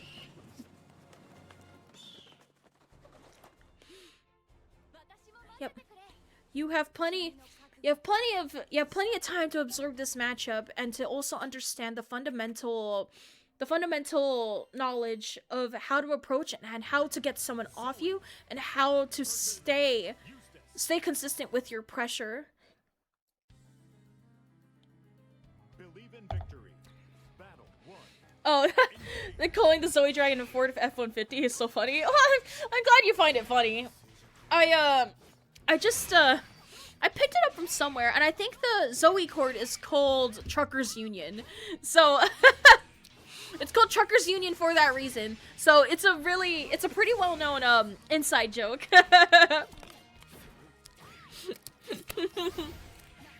Anyways. Alright. Good quarter carry and good stuff and damage from no dice, but he doesn't have any dinkles. The next full combo that Ace is gonna get is probably going to— oh! Sweeps Zoe before the Ford F-150 can get its hitbox out. And oh! The stagger! Awesome stuff from no dice. Oh! The DP! He rolls right through it, but oh! He leaves foot on the table. Couple more bullets and hits. Oh! Oh! 668 just threw all the bullets! Too far to hit him! Too far to punish! No Dice finally nabs a game! Battle 2. Let's go! Alright. Using the Thunderbolts to seal off neutral at the beginning here. Awesome stuff from No Dice. No Dice is starting to pick up on it a little bit more and is going a little bit more ham. Likely some advice from the coach. Yep, using more of the Thunderbolts, and it's a good idea. And Ace doing what he does best, abusing the Ford F-150 like a madman. Yep, he loves using those moves. Dice, you have to be careful! Oh no! Tries to jump over it, you can't do that! Oh, tries to sweep Ace on his way in, but he jumps over it with the 6 and 7. Oh! There we go. Ace is now 1 round off from taking it all. No Dice did mention nab around. All he has to do is just keep in mind the knowledge that got him there in the first place. But, oh, it's not working so far. And the BC! Finally, we get to see a little bit more disrespect from No Dice. But he is in the dragon's face, but he waits it out. Charging. A little more, and ooh! Waits up the Ford F-150 this time. There we go. Pecks her feet to get out of there at the general vicinity at that corner. But back in neutral, gonna struggle a tiny bit more. And whoa! The follow-up of the 6H actually nails him! Jumping out of that corner because Ace's pressure has been a little predictable. So he's gonna jump right out of there. Doesn't get a 2H. Returning it back to neutral. A DP for a DP. Yep, more bullets and zoning. And, oh, okay. We blocked the Ford F-150 this time. And, oh, you can't jump over that. No. Oh, no. Seals it off with the overhead. Ace is going to take this set. No Dice. Was picking up pretty well near the end right there. But a little bit too late, unfortunately. But started putting up a fight the longer the matches went on. So that's been really nice to see. And as I said before, my advice would be go a little bit more ham. And if you're getting outzoned, you're Eustace. You can 100% afford to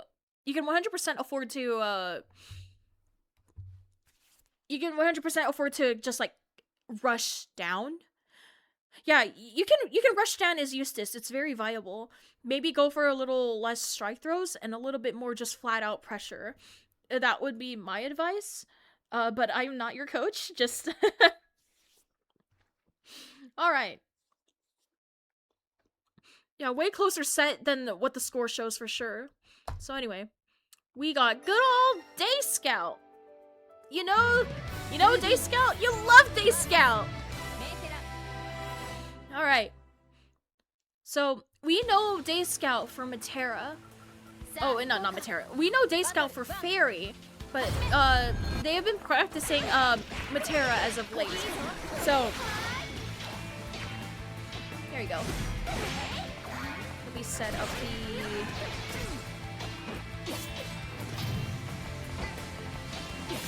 up the names.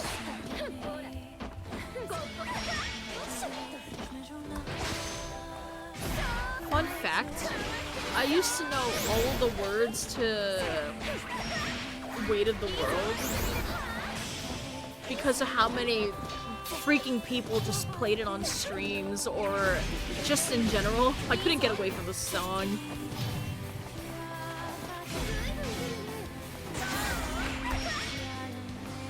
And there we go. Okay.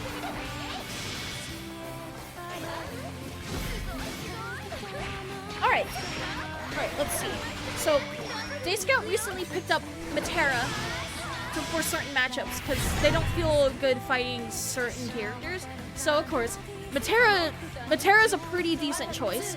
So, since the last time I saw Day Scout on Matera, they were very, very, very passive. But this time around, they're actually going a lot more ham. So, and that's why they seal off this first round pretty well. Alright. And the shimmy! Brazier! Brazier, really, really good with these shimmies. But is being maybe a little too respectful. So Day Scout is gonna do what they do best. And oh! Runs right underneath that. Doesn't respect any of the bouncing around. Brazier wants to get in and stay in. Yes, just like this! And oh! The reversal super! Lot of damage. Set up this butterfly. Brazier has to respect that though. And it does respect it. It doesn't get detonated. Day Scout's still trying to position the bullets a little better and oh! And seals it off with this far H. Okay, Day Scout's gonna take that first game.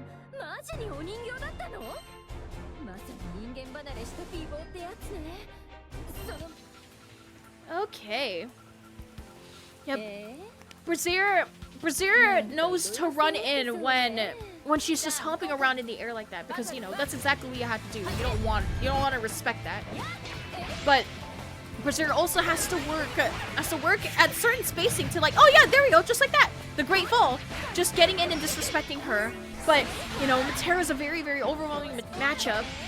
The Great Fall, being the way it is so hard to disappear. It's really gonna take a lot of observation while you're just blocking everything to try and get an edge. Yep. And oh! New Day Scout was gonna try and float out of that corner, so it's just gonna stuff her out of any attempt to do that.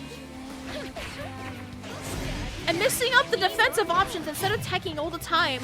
Stuffs out this time, using that too well.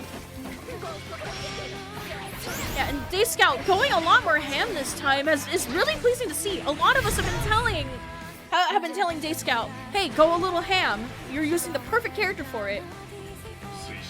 Brazier with the power of decent coaching knows when to go in and to stay in to get that disrespect.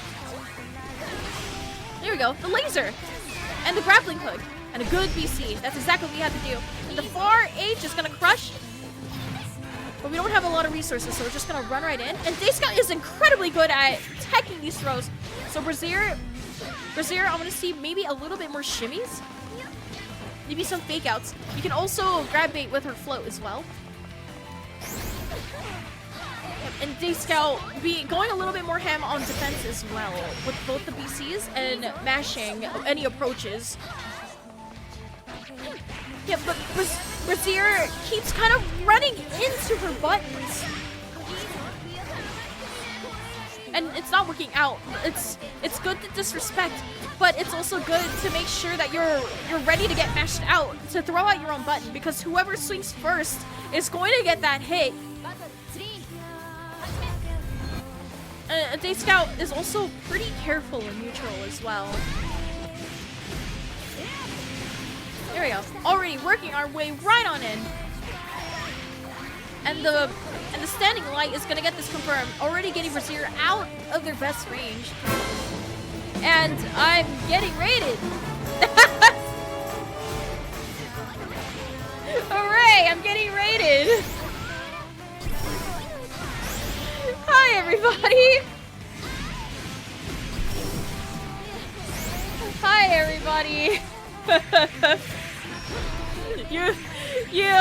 You caught me in the middle of working, Starlight. Thank you. You heard there was food? Well, dang, because I don't remember saying I'm giving anyone food. And yes, Lich Daddy is here too. Lich Daddy is one of the biggest seven shills on here, so... Yep. So nice, you'll see him twice, everybody. Yup. We all really do love Lich Daddy. Okay. So anyway, yeah, if you know who Day Scout is, yes, then you definitely love Day Scout too. Day Scout picked up Matera recently, and they're gonna try to hold down the fort against Brazier, who is also a newbie. So, yeah, and in case you're all wondering what FGC Boomers Cookout is, it's when we get people who are new at the game and then assign them coaches. So you're going to see some like low-level play of people just duking it out, and they're duking it out in a 1st to 5. So in case you're wondering what's going on. Yep, we're cooking. And yeah, you get to see Day Scout a lot on this stream, actually, ever since I started hosting the streams for this event. So if you want to see more Day Scout, that's definitely an option if you absolutely want to see that. And Day Scout had a pretty hype set here last week, actually. I had a lot of fun commentating it.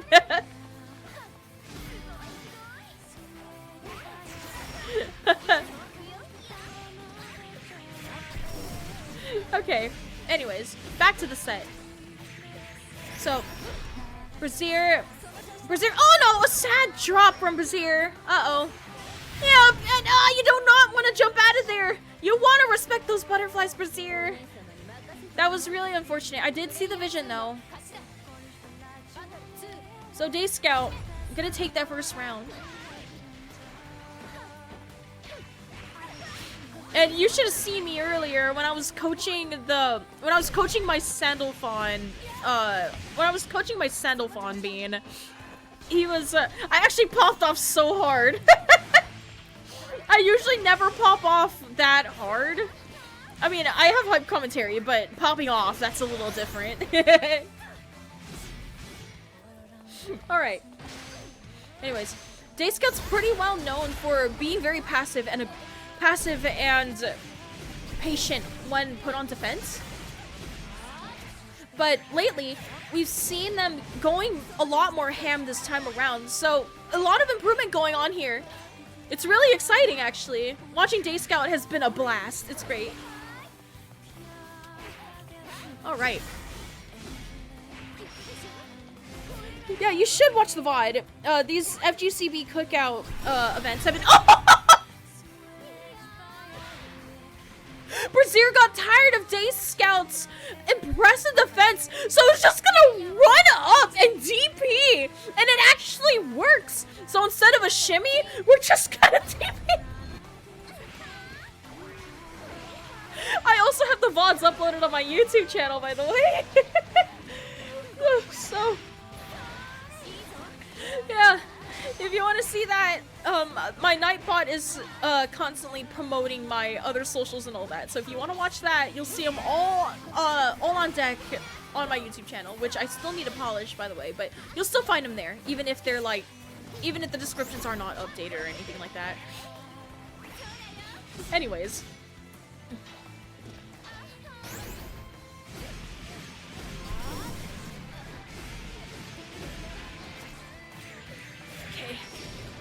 Brazier now has Day Scout in this corner. It's going to, has to be careful with those jumps though. Yep, has to be really careful. Day Scout's really good on defense, but also really good at anti-airs too. So has to be super careful. Yeah, Day Scout is in the lead, so they're just gonna stay patient until the very end here. But Brazier can still bring this back yet. And oh, so much footsies! Brazier got a little impatient. Oh, oh! Hold on. I accidentally hit it! Wait, so... What is this? What is this? Okay, hold on. Let me see. Let me look at the score. Okay, 1-1. So that was the second game. I fat fingered it, and the shortcut skipped to the next video. I'm a dumbass. Okay. Hold on. Where was I? Yeah, I'm sure it's for newer players, and in fact, these are newer players right now. They're both newbies. Okay, I was like right here. Yeah, I was right here. Okay, there we go. Yeah, what I tried to do was that I tried to update the score. Okay. Okay, there we go. And Day Scout's ahead like 2 games, right? There you go. Yeah, I raced it on accident. I'm dumb. Need a reminder? Well, yeah. I'll need a reminder if I mess it up again, for sure. Thank you. All right. Onward to the next game.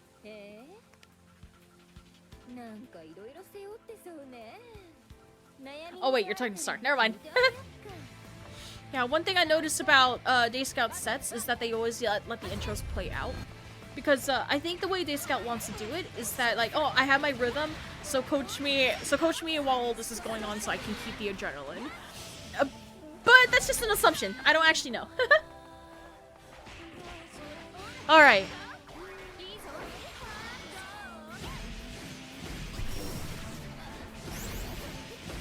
Alright. Take it right to this corner. Brazier! And whoo! Alright, the jump light. But we leave food on the table, so Day Scout's now going to set up this butterfly, and oh, Brazier just runs right on in! Yeah, wants to play the shimmy game a little bit more. But Day Scout just decides to go with the slow, and oh, okay, the DP! It is still your turn! And oh! Catches the far button with FRH!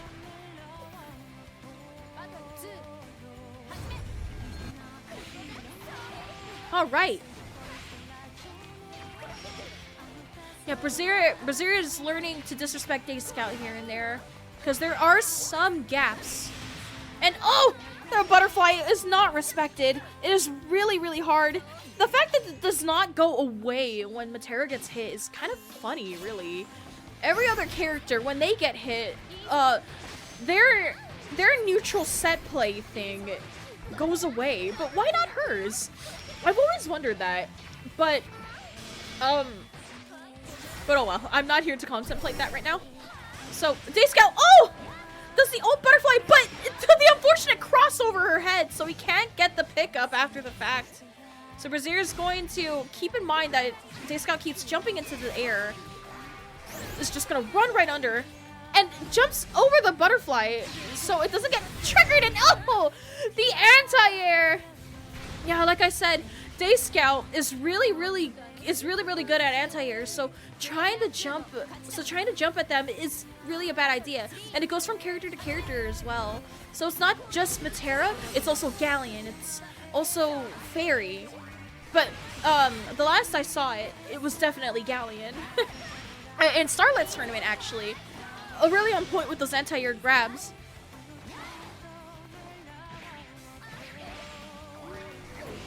Right, back to neutral, and no respect from Brazier.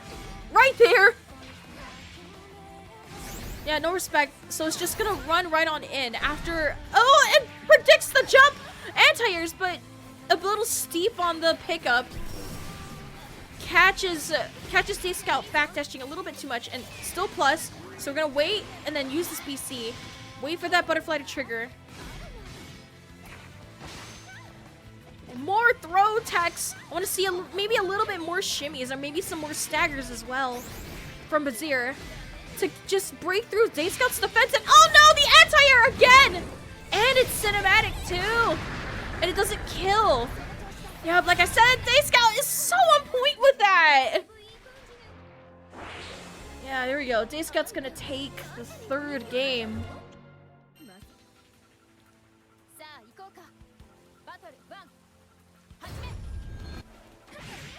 Okay, okay.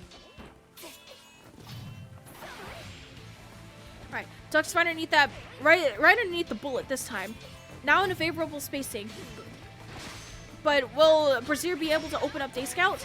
Oh, it's so difficult trying to. I understand completely. And runs right past the butterfly. Not a lot of bullets to set those off to make sure that Brazier stays respecting them. Still trying to pick up on how the Matera game is supposed to go.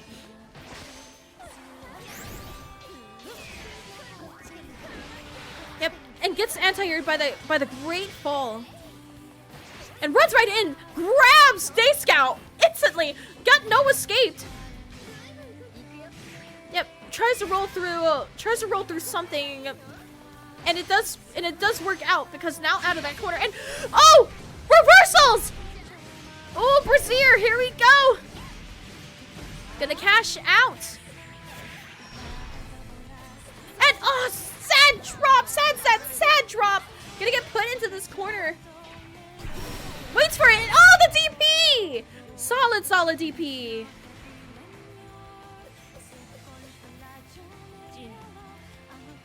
Oh, and yeah, that is Don Hung. It's my computer cursor.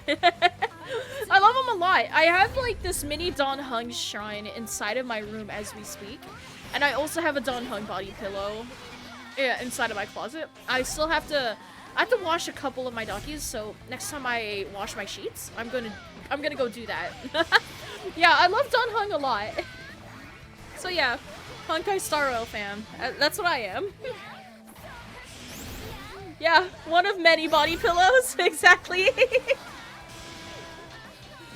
Yeah, Brazier's just gonna respect all of this pressure right now. Wants to work their way in, and there we go, the no escape. Get Day Scout in this corner. Day Scout has fallen apart quite a bit at the corner, so... But as a result of all the coaching, Day Scout has also gotten really, really good at playing defensively when it's not in their favor. And that's an butterfly! You do not want to roll through that! Ouch! Yeah, that move is so devastating. Yep. Brazier needs to polish up their pressure once they get in. They just keep on giving up a lot of it. And pushing themselves into the corner as well. And runs right underneath it. Get out of there. Is pretty on point with that, actually. And the Bipson slide. Waiting for it, and the 6th age. And I'm getting raided again? Interesting. I'm getting raided. You raiding? Thank you for the raid. Hi. Thank you for the raid, Indy. Thank you. Yay. Thank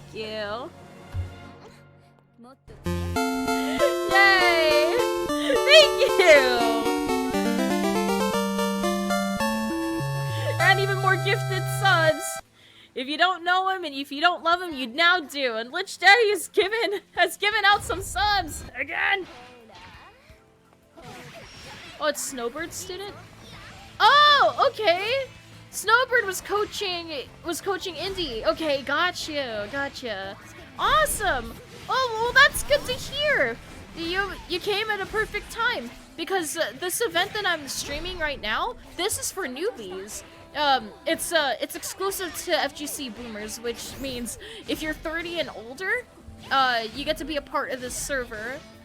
And we got a lot of new people wanting to pick up Grand Blue Versus. So each of these players right now have a coach talking to them as they do these sets and in between them as well. So yeah, I do coaching myself as well. In fact, the one person that I was coaching used a Sandalphon, and I popped off Omega hard, so you missed some pretty crazy stuff from me earlier, unfortunately. Oh, you're a boomer too? Well, awesome! Since you're a boomer, I can drop the invite link, but remember, it's 30 and up, so if you are not 30 and older, do not, I wouldn't recommend joining. I wouldn't recommend it, I wouldn't. But, let's see. FGC Boomers.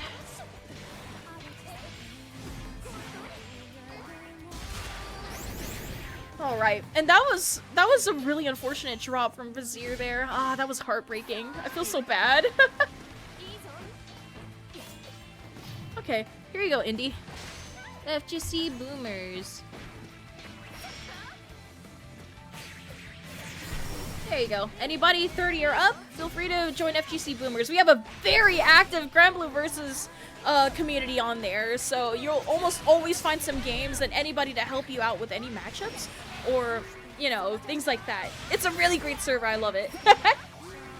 I'm so happy to have you join. You're gonna learn a lot there, trust me.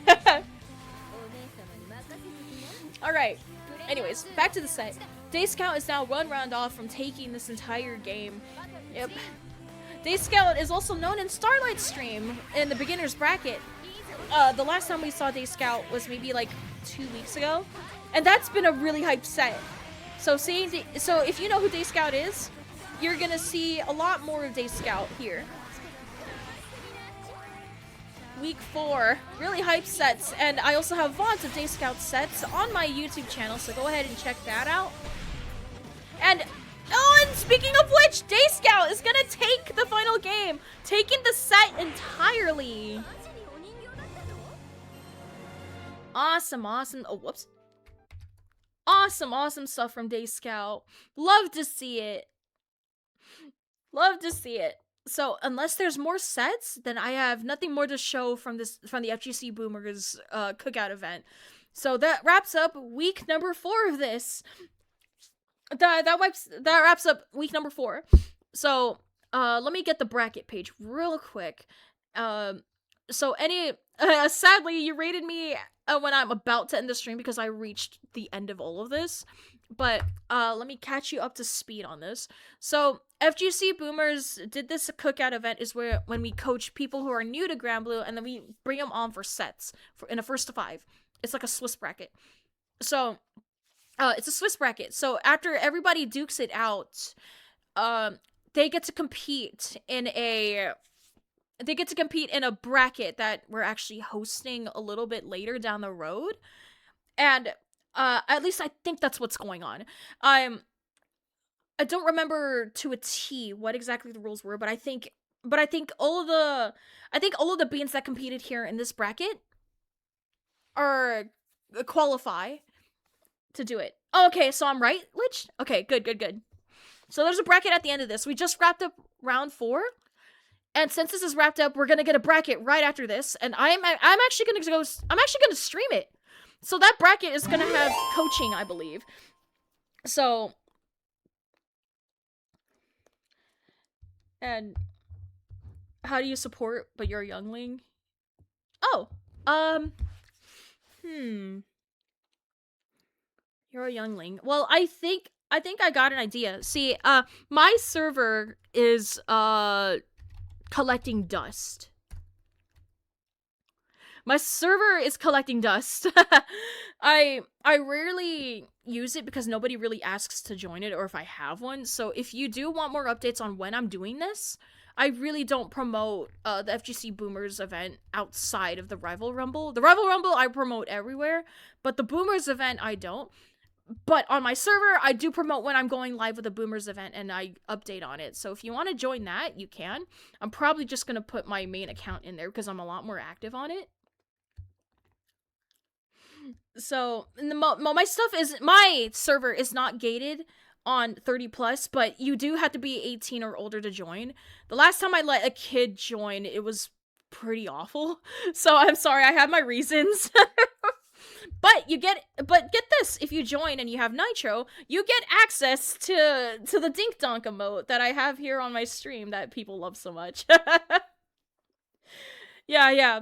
You can support, and you can also join my server if you want to. You get to see whenever I'm streaming if you absolutely do want to see it, if you have Twitch notifications turned off. So, I recommend that big time. So, I got you thinking about wanting to get Nitro just to use the emotes. Okay. Alright. Oh, I just posted the invite, Hogan. It's right there in the chat. I typed in...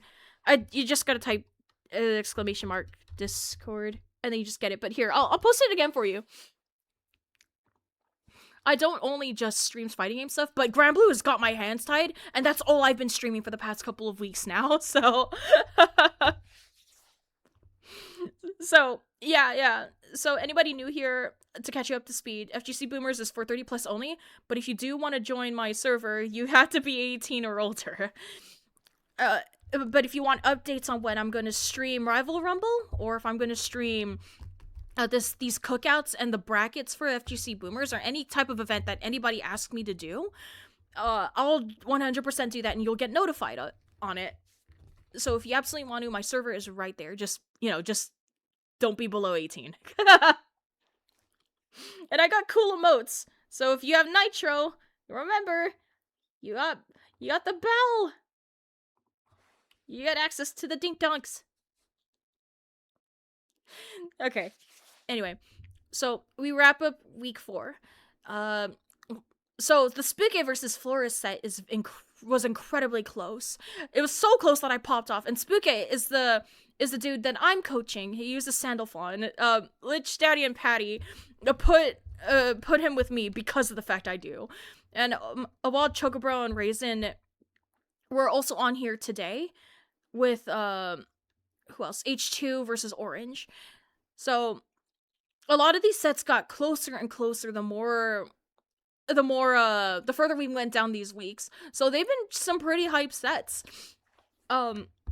I really wish I could have shown all of you here today those sets, because they were a lot of fun, especially that Day Scout versus Flores set. It was so hype. It was amazing.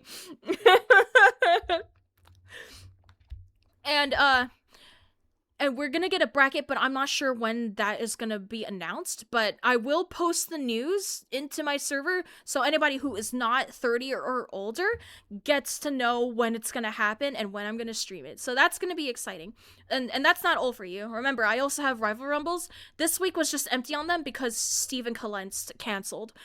But next week for sure, we're gonna get European players actually next week, playing it in a bracket. It's gonna be on, like, I believe the 15th? Yeah, it's gonna be on the 15th. I didn't make a promo for that yet, but I should really make a schedule for that. And as for Rival Rumble stuff, I think being in my server could also help communicate it better. I could probably make a thread or something. Or if you want to participate, or maybe if you want information or things like that. I really should start using my server more to keep people updated. So, so with that said, if there's anything else that I am missing, please let me know now. Or if you have any questions about the FGC Boomers event or Rival Rumble, let me know now. And in fact, speaking of Rival Rumble, if you still have time to sign up for the second wave. I still need to wrap up wave 1. I really still need to wrap up wave number 1 of Rival Rumble. So, if you want to sign up for the second wave, go ahead and check it out. I know, Hogan, you're already signed up, so you don't need to again. I got like 4 slots. I have 4 slots reserved right now out of 10. So once I hit the cap, it'll start sooner. But first, I gotta wrap up wave 1. I got like maybe 3-4 sets to schedule, but I still gotta get Steve and Kalentz to schedule when theirs is gonna happen. And Flareon and Coin still need to schedule theirs. It's been really hard because both of them have just been wrapped up with school. So the Boomers Cookout and the bracket right after isn't going to be the only FGC Boomers thing. We got a little bit more, but I'm not sure what that is gonna be. I mean, I think there is Pinkest of the Squares, but that is not in my hands. I just have my hand in the Cookout. which is the coaching thing. So, yeah, I'm not sure what they're gonna do, but a lot of Grand Blue related stuff that isn't tied to, officially tied to FGC Boomers, that's probably gonna lie on me because because I agreed to it. So, all right. Anyways, is there anything else that I missed out on? And the leveled up competitive Master Plus version of the Cooking Academy, Cold Pans. Oh, that's a thing. Oh right. So, okay. I gotcha.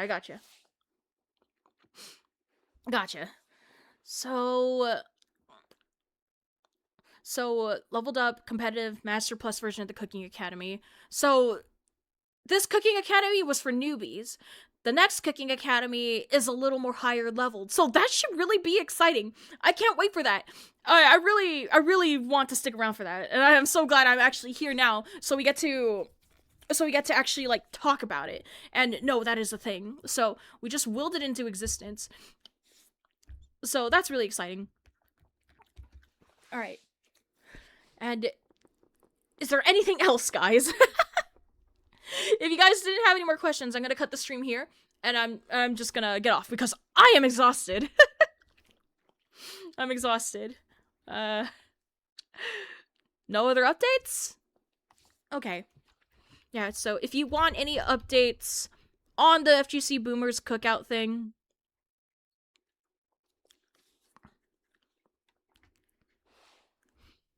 like one update. Oh, there's like one update here for you? Oh, really, Eve? Do tell. Do tell. Unless you mean something else.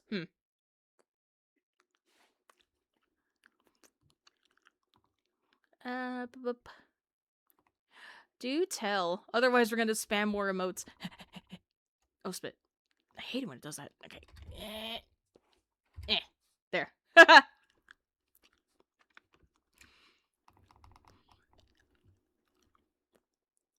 One. I'm waiting with bated breath for what that update is. Tell me before I cut it off. I know everybody likes spamming these emotes and all that, but I'm gonna do it too. If speaking of which, did I already post that? Oh yeah, I did. There's one for you. We're planning to celebrate by streaming Granblue for the entire day for Ilsa's debut, and a corporate VTuber is planning to play the game when she's out along with the balance changes. So we're planning to raid that corpo VTuber so I can promote the game even more.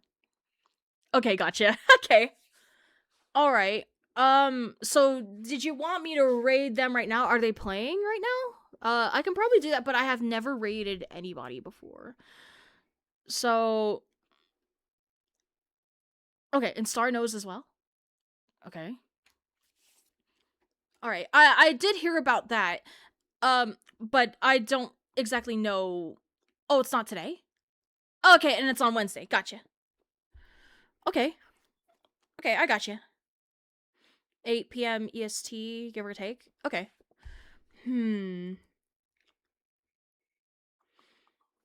Okay, I see. Oh, excuse me. Whew. Okay. Gotcha. Alright, so on Ilsa's release, you plan to raid this VTuber, and you're probably hoping that I could do the same as well? Mayfei? Okay. Alright. I'm not sure what I'm gonna be doing on that day, but I'll try to stream on Ilsa's debut. I'm not sure what I'm gonna do, honestly. I don't really care for Ilsa, so I gotta find a reason to, like, play it, I guess. 6:30 goes for a while, but would love to pass on some viewers to help. Okay. Alright. I got so much of the Granblue community here right now. That's crazy. Yep. I'm not gonna be streaming any other game anytime soon. Clearly. Alright. I'll keep that in mind. So someone named Mayfei, we plan on raiding her during Ilsa's debut at around 8 p.m. EST, give or take. Okay. I'll keep that in mind. I'll try to see if I can muster up an excuse to, I'll muster up an excuse to raid. Alright. That said, so is there anything else you guys need to tell me about that I should do? Because I'm gonna cut it here, because I'm tired, and I need to eat. She wanted to play Ilsa by the time she's out, and it's our turn to pass the torch. Okay.